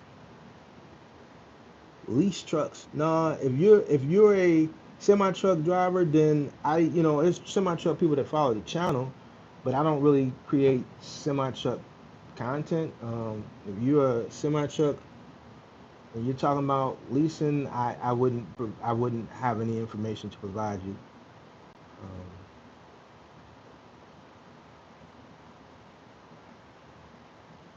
Um, I'm renting two at the moment, so you not think it would be wise to do long term versus short term? I wouldn't rent a vehicle long term. I just wouldn't do it. Not in today's market. I would rent it short term if that's your means of entering into the market or whatever, but I would do that with the understanding that I would need to transition out. So every settlement I get, my whole plan would be to eventually transition out of that rental.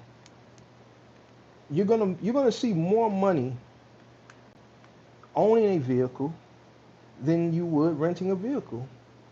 It's just that's just yeah. So no, I would here. I, short, rental is a short term thing. You want to get out of that rental and transition into owning a truck sooner than later. And I guarantee you, when you do, with the understanding that the rental that you transition, the truck that you transition into that you own, you purchase the right one. You don't go out and you buy something really, really expensive, something brand spanking new, which means your note is going to be high, your insurance is going to be high. I'm not talking about that. I'm talking about something that's affordable, that's economical, that is going to increase your profit margin and lower your cost. So, me personally, short term. Short term is as short as possible. If you can transition out of a rental in 3 months, short term. If you can do it in 2 months, 1 month, however much you need to delay your gratification, however much you need to work extra to, get the money that you need to get so that you can go out and transition out of that rental into a truck is going to determine how short. The harder you work, the quicker it'll be. The decisions you make, the negotiations you make, the opportunities that you take, all of that's going to determine how soon that's going to happen. How much you delay your gratification, I don't know if I said that. All that's going to determine. Everybody's journey is different, so I don't know what your situation is, but if that requires you paying yourself less, so the sacrifice got to be made somewhere. Either you're going to sacrifice, you know, time because you're going to spend more time working. You may sacrifice, you may delay your gratification, and then your delaying your gratification could just be you paying yourself less or not paying yourself at all, so that you can infuse more capital into the business, so that you can transition out of that rental truck into purchasing your truck.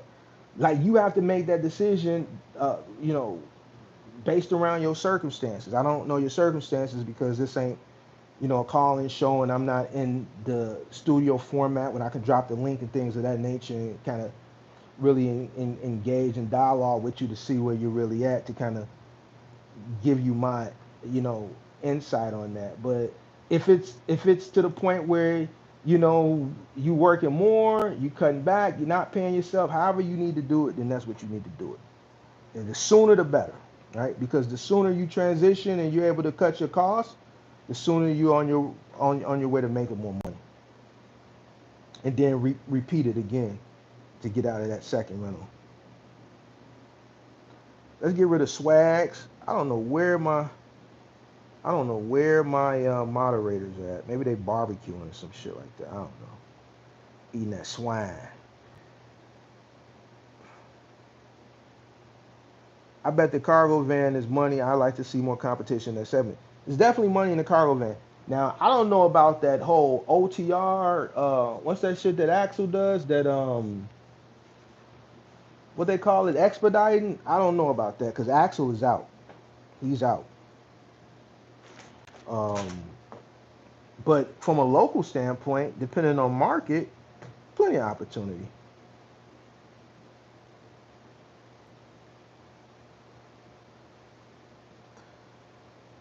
Two for one, I'm a new viewer, but I have yet to hear Martha Mentor speak anything but the truth. Two for one, I appreciate you, man. Thank you. Jonathan, what's going on? It's a federal holiday. Mark, man, Mark gonna cook up. Mark still finna go to the gym. Listen, Mark, mama barbecue. She know I don't eat that shit no more, but I still gotta go kiss mama on the cheek and spend an hour and a half, 2 hours with her. My girl ain't wanna pop fireworks. I'm gonna go over there and probably sit over there for an hour. I don't wanna be over there too long because before it get dark, I wanna have my butt back here at the crib, man. I'm an in the house guy. I'm an in the house guy.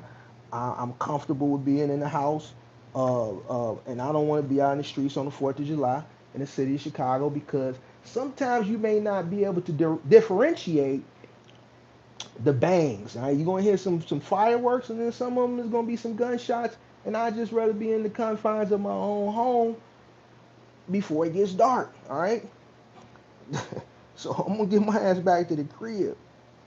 But I did want to cook up on today. You dig what I'm saying? Rivian, 3 month chart looks good long term. Listen, Rivian. Listen, I've never, listen, I've done the extensive research, all right? I've given it away for free. I don't care. You could be a supporter of mine. You can be an op of mine.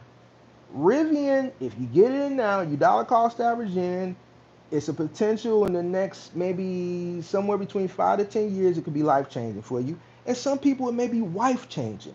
Some of y'all it may be wife changing for you. Now you can kind of differentiate life changing and wife changing, and whichever one floats your boat, you can take whichever one the way you want to take it. But I think the price point where it's at right now, I think it's a steal. I think it's a steal. How should the loan to rental period last? The rental period should last as short as you can transition out of it. Would it be smart to be with a cargo van? I would definitely, depending on your your knowledge in this space, I would more recommend starting with a cargo van than a 26-foot box truck. I would even go as far as to say, it depending on your market, if you can start running uh, uh, doing logistics work with a logistic company in your personal vehicle, if there's personal vehicle opportunities in your market, I would even go as far as to say starting with a personal vehicle. I would like to work my way up to a small fleet of about 5 to 6 trucks. All right. Well, in order to, and I'm speaking to you from a retired fleet owner standpoint. If you want to work up to a fleet of vehicles, I would definitely start very small. I definitely wouldn't jump into it. I wouldn't rush it. I would start off very small. I would learn the industry, and the business will start speaking to you. The business is going to let you know when you can scale, right? When you go into your pocket and you start, let the business scale the business. If you find yourself going into your pocket, then something ain't right. And I'm telling you this from experience. When I went into my pocket the first time, I never went into my pocket again. All right. So, and I'm telling you this from experience. I'm not capping to you. I didn't go out and do all this crazy shit. All these people on the internet be talking about, all these young boys talking about all this Navy Federal shit, this, that, and the third. I didn't do none of that shit. I literally started with a pickup truck, and I've documented it in a live stream. I showed you my whole process in a live stream. I started with a pickup truck that I already had. I built it to a fleet of trucks, an office, and a warehouse, right? And it started from a pickup truck. It, I started with what I had. I worked very, very hard. I didn't go out um, and when I say sacrifice, I sacrifice in the business and I sacrifice personally. You know what I'm saying? I'm not married, bro. I don't have any kids.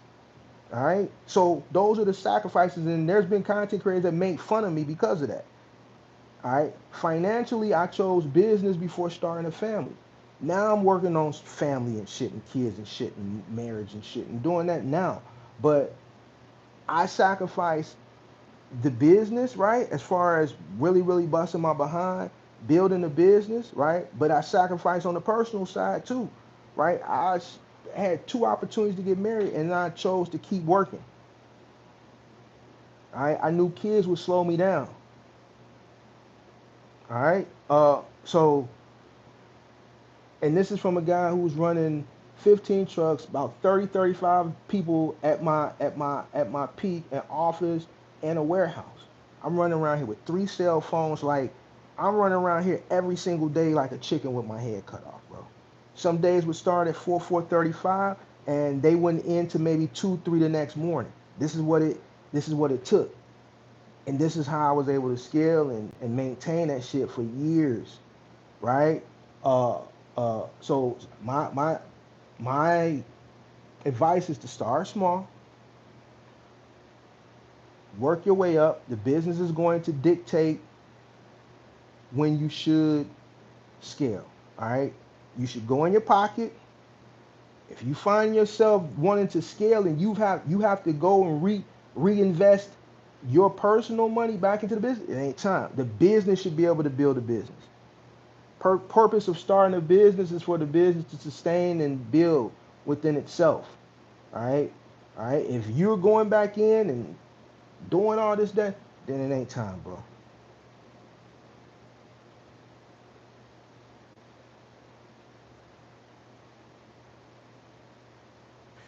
Those steel beams and cue that bring back memories. You talking about my beams? Yeah, I live in a loft, so. I live in a loft, so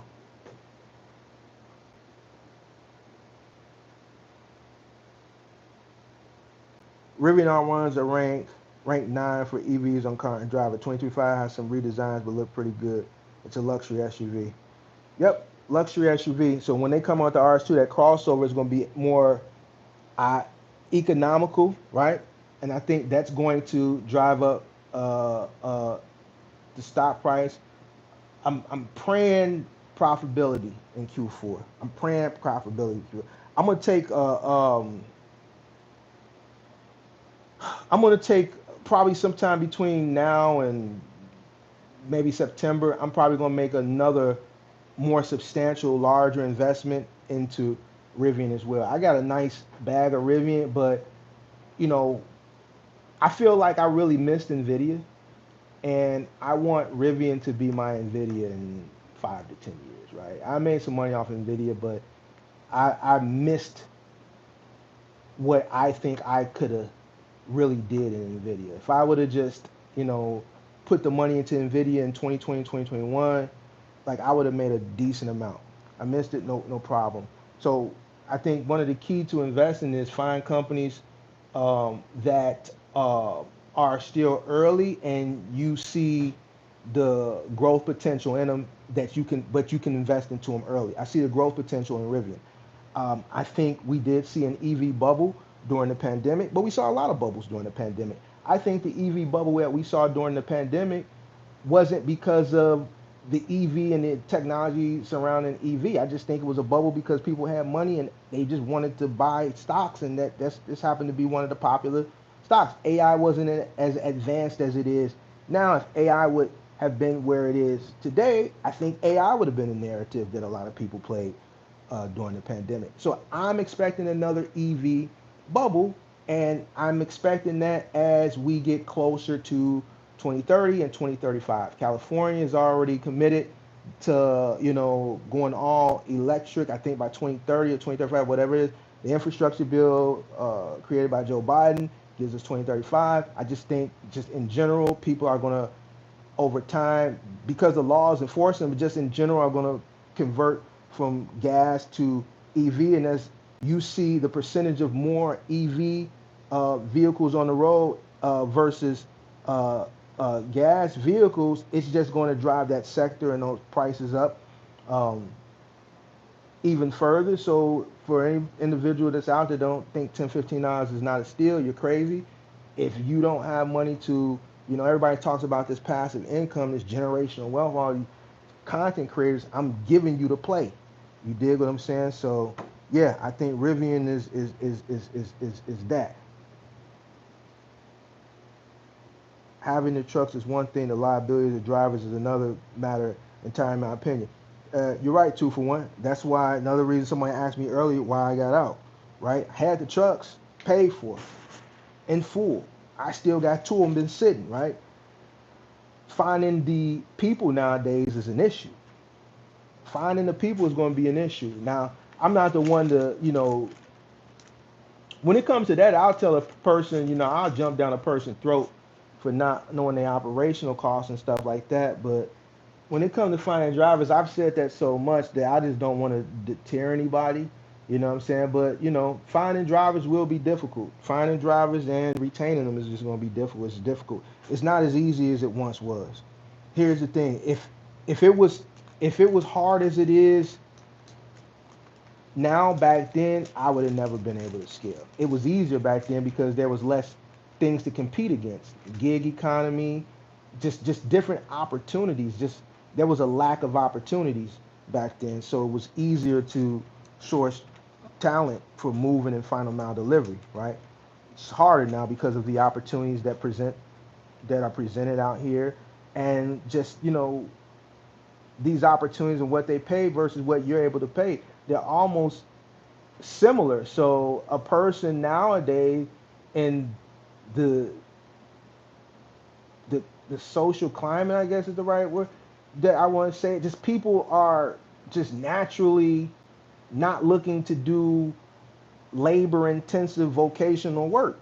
Whereas during my entry period into entrepreneurship, vocational, blue collar, labor intensive work was still a thing for people who couldn't get other opportunities, people who couldn't get white glove opportunity, I mean white collar opportunities, people who, I like to say the society has turned their back on because of their choices and decisions probably earlier in life, like felons and things of that nature. You would find them working for moving companies like mine, Final Mile. They would be roofers, things of that nature, things that a person who might have had an educational background or could get hired doing something else that was less labor intensive than standing on a roof on a 90-degree day, you know, tearing off shingles and shit like that, would have found themselves doing versus being up there on that roof. But that roofer now can go do a plethora of other things and make similar money that are less labor intensive. So you have to keep that in mind coming into the space. And I think that's one of the main reasons why a lot of people are having a hard time sourcing talent to drive their trucks. Shout out to Chris Peterson, wife changing profits, love it. Mindy Belt Wisdom, appreciate you. Mark, I'm going to email you. You say you landed. I guess you meant I landed that fitness equipment opportunity I told you about. Want to discuss some things so I don't fumble. All right, got you. I might have a fitness equipment contract too. These people keep emailing. I keep telling them, listen, I've been retired for 2 years. Why y'all keep sending me this shit? But here's the thing. This company that I had this contract for, like, you really gotta be a dog with it. It pays exceptionally well. You can negotiate it, but you gotta have, man, you probably got you. Yeah, it might not be for everybody, but I might talk about it. I might see who might want to look at an opportunity I may have for somebody. But yeah, email me. Mark, how high do you think the Rivian stock will rise in Q4? So I don't think the rise will come in Q4, right? Because earnings won't be announced until Q1. So whenever the earnings call is for Rivian in Q1 of 2025, which they'll talk about Q4 numbers, it depends. If Rivian has any good news prior to, that earnings call, it depends on where it'll be at then. I'm hoping, where are we at, 15 hours now? I'm hoping that by February or March, into Q1 next year, we can be at around the $30, $35 mark. I'd be fine with that. If we looking at 50, even better. But I don't like to, think crazy. I like to think more realistic. If we can continue to have some positive momentum, I would want to be at around the $30 mark. I considered buying Nvidia when it was around. I can tell you this, it's undervalued. I think it's undervalued where it's at right now. I considered buying Nvidia when it was around $10. I passed because I thought it was too cheap, even knowing that they were a market leader decades ago. Yeah, if you saw it for $10, yeah, you fumbled. Hey man, I fumbled it too. So I have a mobile business, and I'm having reservations about hiring drivers. Lots of liability for people who don't give a f about your business and reputation. So here's the thing. That's just something that's always going to weigh in the back of your mind as a business owner. You have to vet out your talent good, and even when you vet out your talent good, they may be good people, but they may have, bad,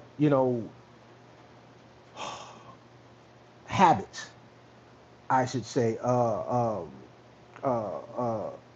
With any business, there's going to be liability. Some businesses are going to offer more liability than others. When you have a person who's driving a commercial motor vehicle, you're not there with them. The more vehicles that you have, the more liability it is. The bigger your fleet, the more liability. So I used to have those reservations and worries, and then I didn't have them anymore. I just had to leave it into the hands of God and just pray that everybody would go out and do what was best, for themselves and for the business. Were there accidents? Yeah, well, trucks have had accidents. Uh, any fatalities? No, by the grace of God. Um, you have to vet out people as best as you can, and you can't give too many second chances. When you see someone that is detrimental to your business, even if you feel like, yo, I'm gonna have a hard time replacing this person, I'd rather not make money on a potential vehicle because someone has done something that could have really, really, and I'm not talking about nothing minor. I'm talking about something that could end up detrimental. I'm not going to give that person a second chance when they did something that could have ended up detrimental, and then something does detrimental happen, and turns into a fatality, and now I got a family suing me. You know what I'm saying, for millions and millions of dollars and shit like that. No, you have to vet people accordingly, and when you see problems, you have to rectify those problems, right, immediately. I think just vetting the correct people out and waiting patiently until you come across the right person that you can hire. I think that's the best you can do.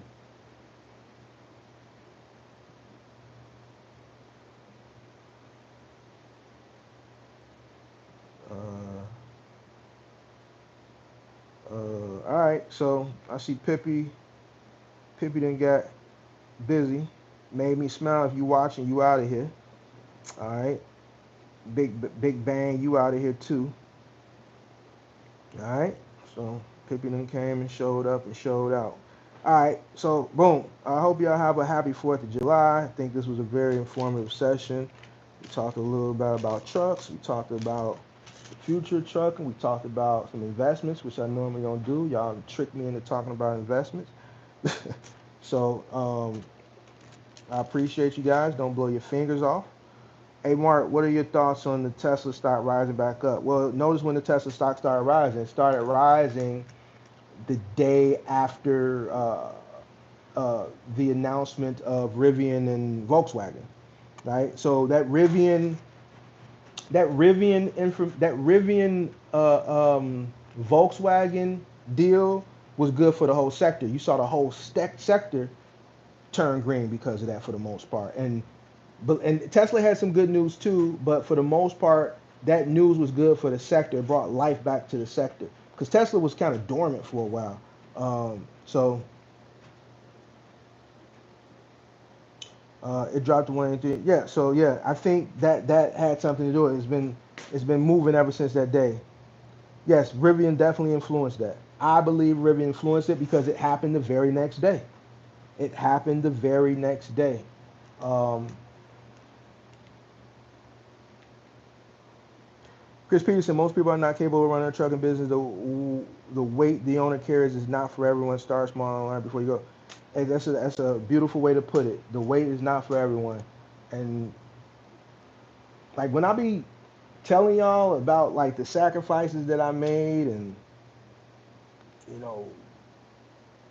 you know, even just thinking about it like mentally, like I like people ask me, do you miss it? I did, but no, not no, because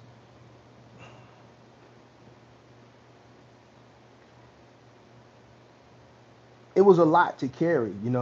Dealing with the hardest thing I think dealing with um, a small fleet of trucks um, was the people, right? Just the different personalities. Um,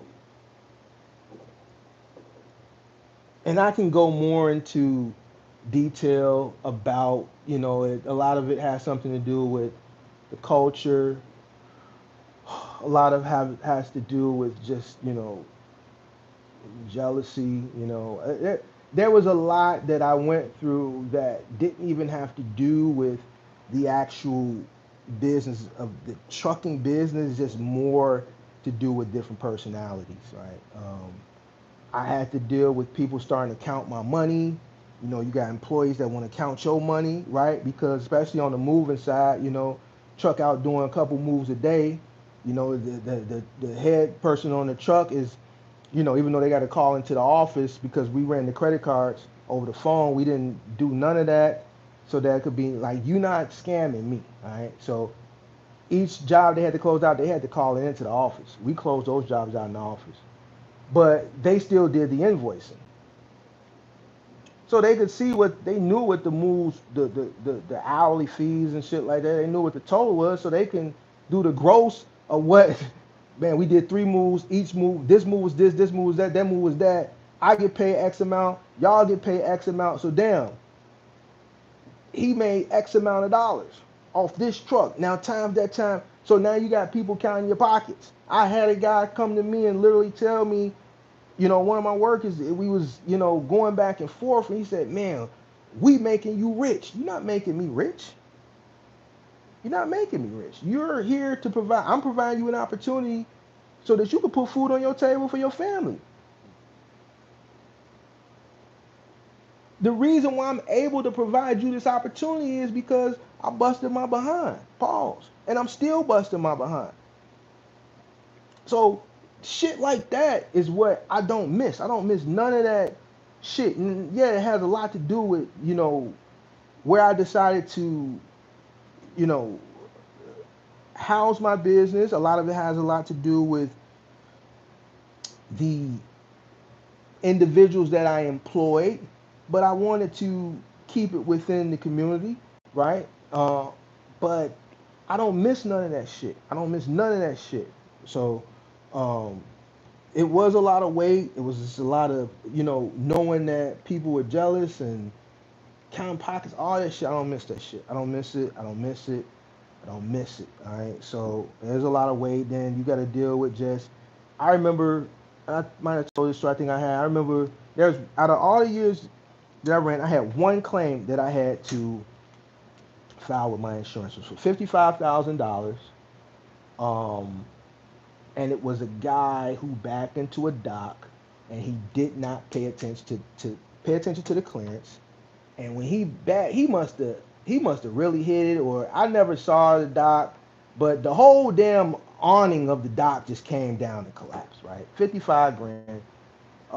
Chris Alvarez. Right, this was the branch manager of that 3PL at that time. Obviously, whatever facility it was called him.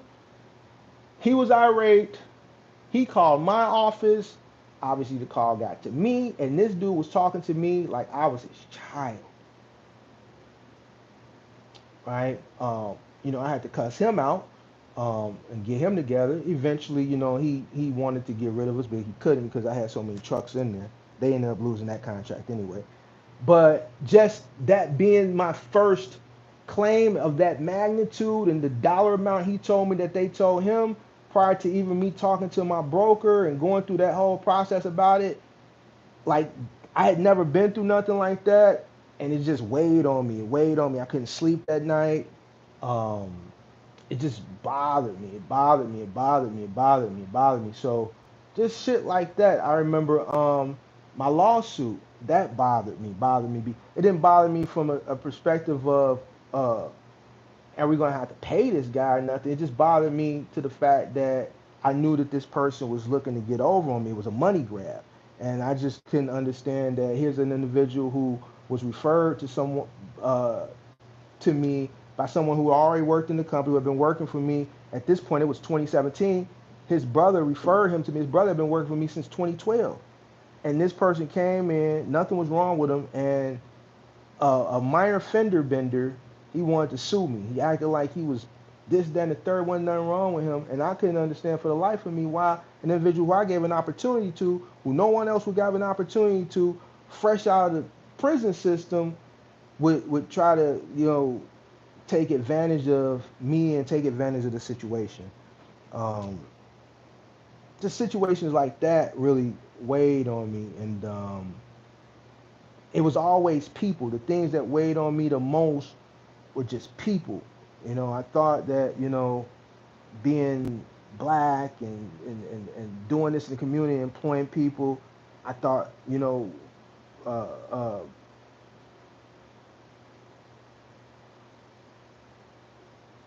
I thought people would, champion that, but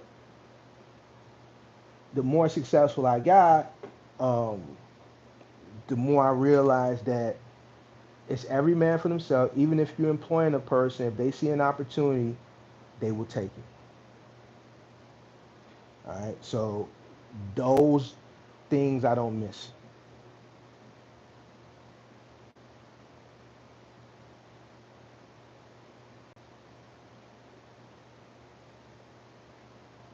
Uh, what I think about Amazon Flex? I think it's a gig opportunity. I've never done it. I think if you have a vehicle and you're into doing gigs, that's something I would definitely download if I were you, and I would put it in my, I would have it there. I think if you're doing gigs, you need to have every gig. And then from day to day, based on what's paying the best opportunity, I think that's where you need to go. So I would definitely put that into my diversification uh, folder on your iPhone or your Android phone of gig apps that you are signed up to and you're ready to go. And from day to day, wherever the best opportunity is where you want to go. I think that's one of the pros to the gig space. You're not limited to one thing. You can go wherever the wind blows you based on the opportunity that's being presented to you that at that particular time. 2 for 1 saying they should count your expenses as well, but I bet they don't want to hear that. They don't never want to hear that. You know what I'm saying? Listen, we've talked about it. Rob came on the show. He talked about it. I had another guy. There's a few people that thought that they could do what I did. Rob was successful for a short term period, but I don't know if I just made it look good or because how I scaled. People that was working for me when I was renting that was still working for me when I started buying, all the way up into the warehouse and the office, because it happened, I guess, in succession, and I just made it seem seamless.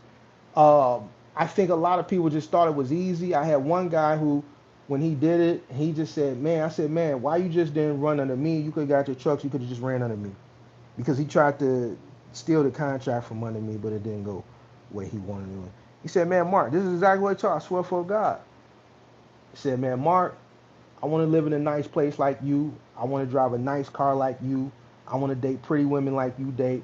I want to be successful like you, and I ain't going to get it by working for you." I said, "Okay, I hear you, but you look at everything you named, you looking at this shit wrong. You looking at materialistic shit."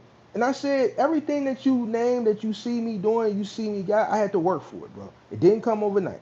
All right. I said, but it's a way that you go about things. I said, the way you going about it ain't the right way.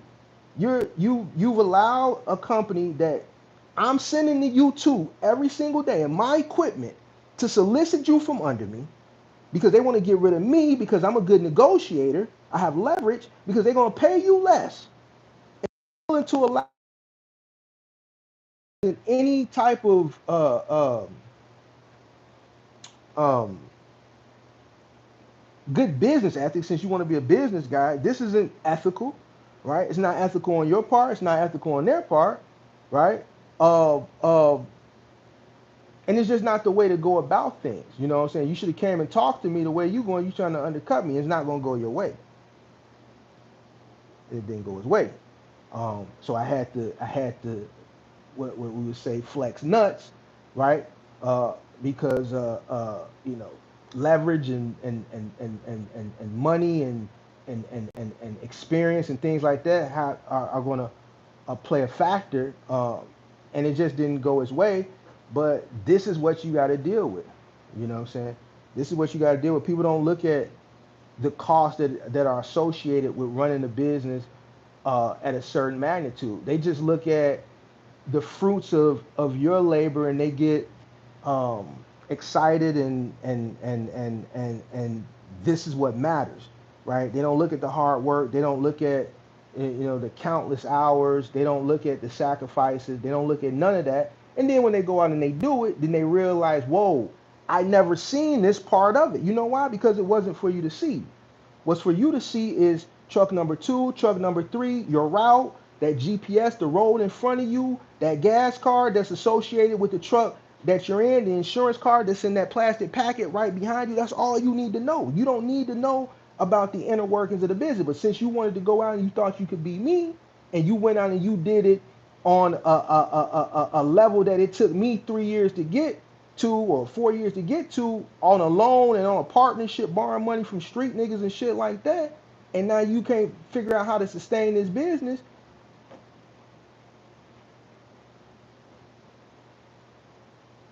There you go.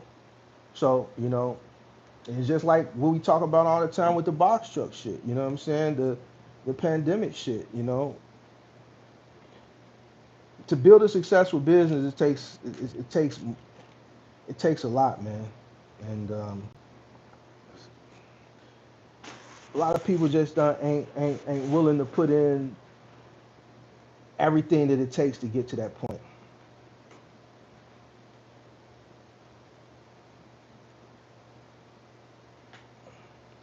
Pibby said we have never had a successful agreement in the industry with our people, including family. It's sad, but it's true. Like for me to sit up here and say, you know, the main thing that I don't miss had nothing to do with the trucking. It had to do with the people, bro. My own people. When I say my own people, not my employees, my own people. So,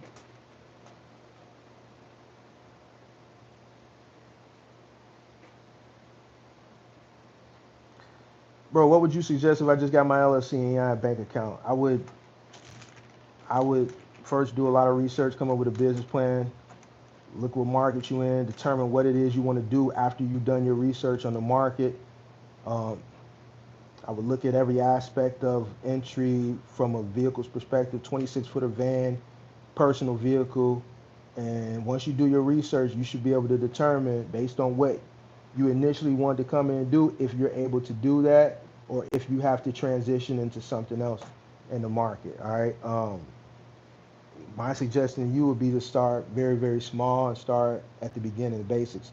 Even if it's your personal vehicle, working for a logistics company, doing e-commerce packages out the trunk and back seat of your car. All right, if you can start from that scale and work your way up, I would say start there. But what I wouldn't suggest is you jump in from a more advanced standpoint, like a 26-foot box truck with no logistical experience whatsoever. You're going to encounter the learning curve, which is going to be very expensive. You're going to encounter um, competition. Some competition may be novice, who may just be as ignorant. Don't take ignorant as a bad. Ignorant, the definition of ignorant means the lack of knowing as you in the space. But more importantly, you're going to be faced with um, experienced competition who will do everything in their power to make sure you fail, right? Because it's you versus them, especially if you're coming into like the OTR space where you're competing, even from a final mile perspective, right? It's a competitive market, and in order for you to succeed, you have to be able to compete, right? So, and the best way to be able to compete is to have the knowledge, right? So, um, I would take everything that I just said into consideration, uh, and go from there.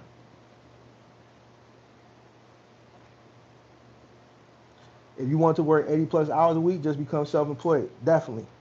Yep. So if you, all those people, and I'm gonna say this in part, that I hear, you know, online that say, or even when they come on the calling show, when they say, "Yo," I'm like, "Why you want to start your own business?" I gotta start by asking people that. Why you want to start your own business? Because they all, I get them every time with this. I get them every time with this.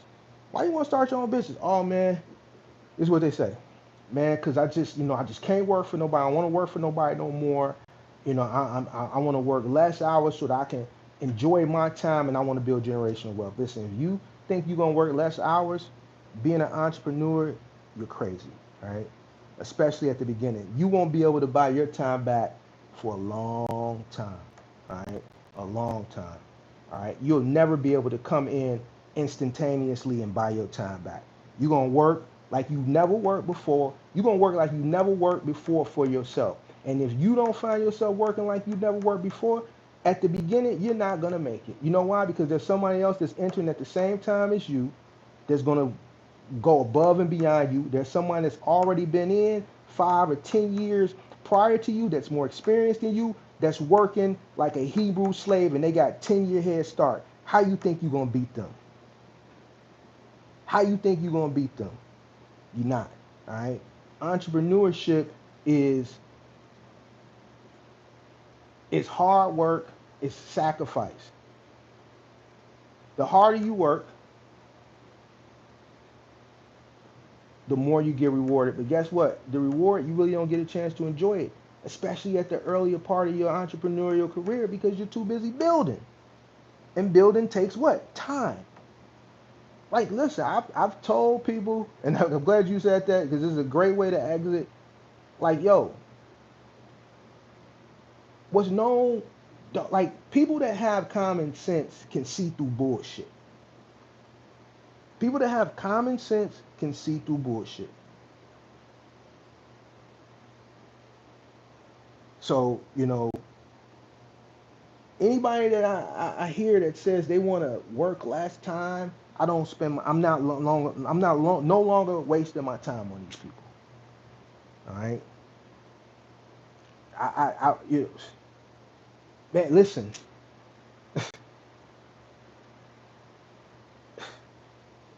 The time, the sacrifice, it comes from your personal side and it comes from the business side. You're putting more time. You're taking more time away from you personally that you think you're going to get being an entrepreneur. You're giving that time to the business, so the business can ultimately reward you financially. It takes years before you can ultimately buy back your time where things are in autopilot, let's say to speak. And then that all depends on the sector of business that you're in. Some people don't get a chance to buy back their time fully until they retire or exit the space.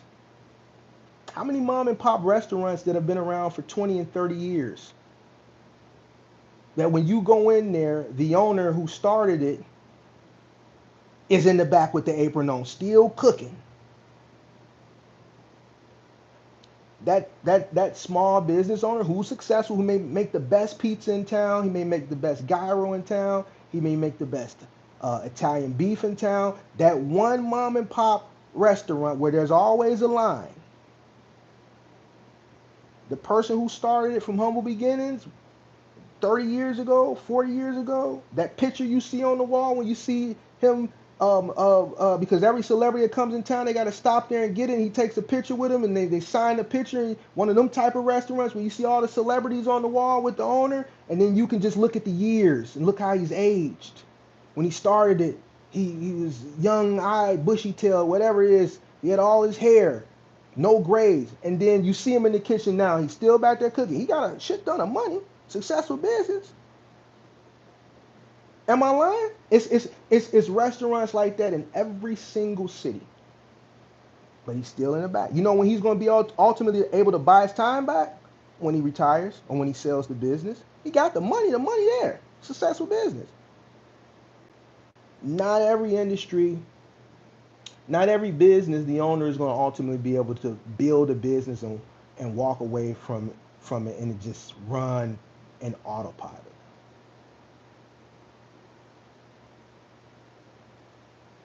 So, love the wisdom, young men. Wisdom only comes with time. Read books, work like a dog for yourself and no one else. I agree. Wisdom comes with time. Read books. Definitely read books. You want to hide something from an entrepreneur who's not serious, put it in a book. Would you recommend dispatching for yourself in the beginning? I'd love to hear your thoughts on this topic. I think I'm not here's the thing, and I don't want anybody to get offended by this. I'm not a fan of dispatching if you're a single owner operator anyway. I think that 10% or that 8% is very crucial to your bottom line. I would definitely rather that stay in my pocket and me do a little extra work than to give it to someone that can do that. I can do that same work, right? So 8 to 10%, and I think it's crucial to an independent owner operator's bottom line. Now, at the beginning, when you're new, especially now post pandemic, it may be a little difficult to source opportunities with brokers because of what happened during the pandemic, and a lot of brokers and things don't want to deal with newer authorities. Even Amazon has changed their policies.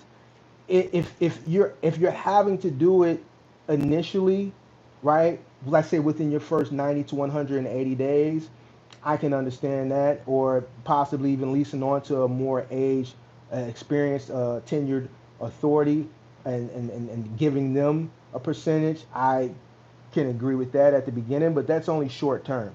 But after that time period of vetting, I would call it, that most new owner operators and most new authorities have to go through today, I would definitely dissolve those relationships with the dispatch company and maybe with the lease on company that you went, and I would definitely source my own work. 8 to 10% is 8 to 10%. 8 to 10% of however much gross you gross in a week is money that can be kept within the company. That's just my opinion. I just delivered to a guy who actually lived at their business. It was their business address and primary address. That's what I'm saying. You got a lot of, believe it or not, like a lot of old school people. They'll just buy the building. They'll have an apartment upstairs, like restaurant or something like that.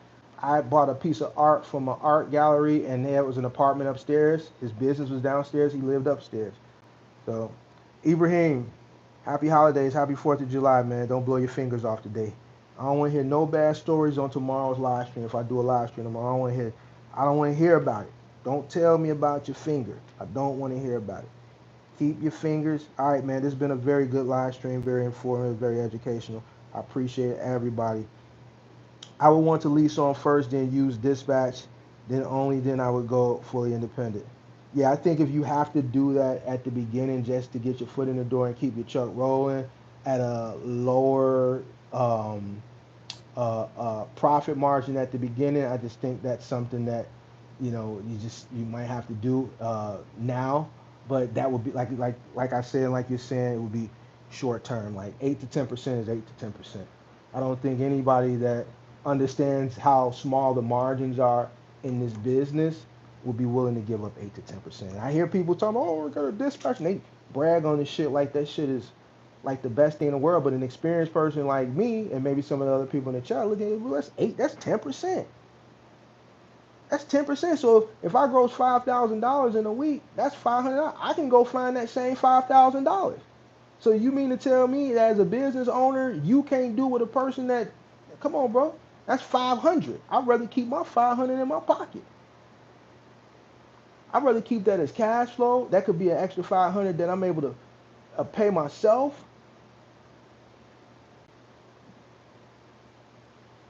That's $2,000 a month. That's $24,000 a year.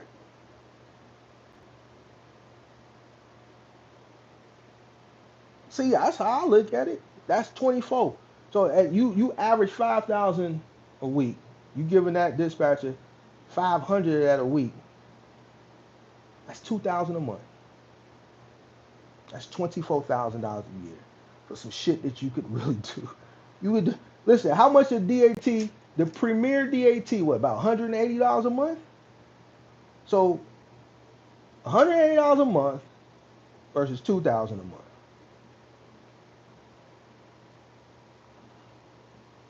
I mean, when you understand the industry, when you understand margins, when you understand how to increase your profit margins, when you understand how to lower your operational costs, then what I'm saying, it'll make sense. But if you lazy and you just want somebody to call you and tell you, hey, I need you to go do this, and you want to pay them $2,000 a month, and you want to pay them $24,000 a year, listen, that $24,000 a year, what can you do with an extra $24,000 a year?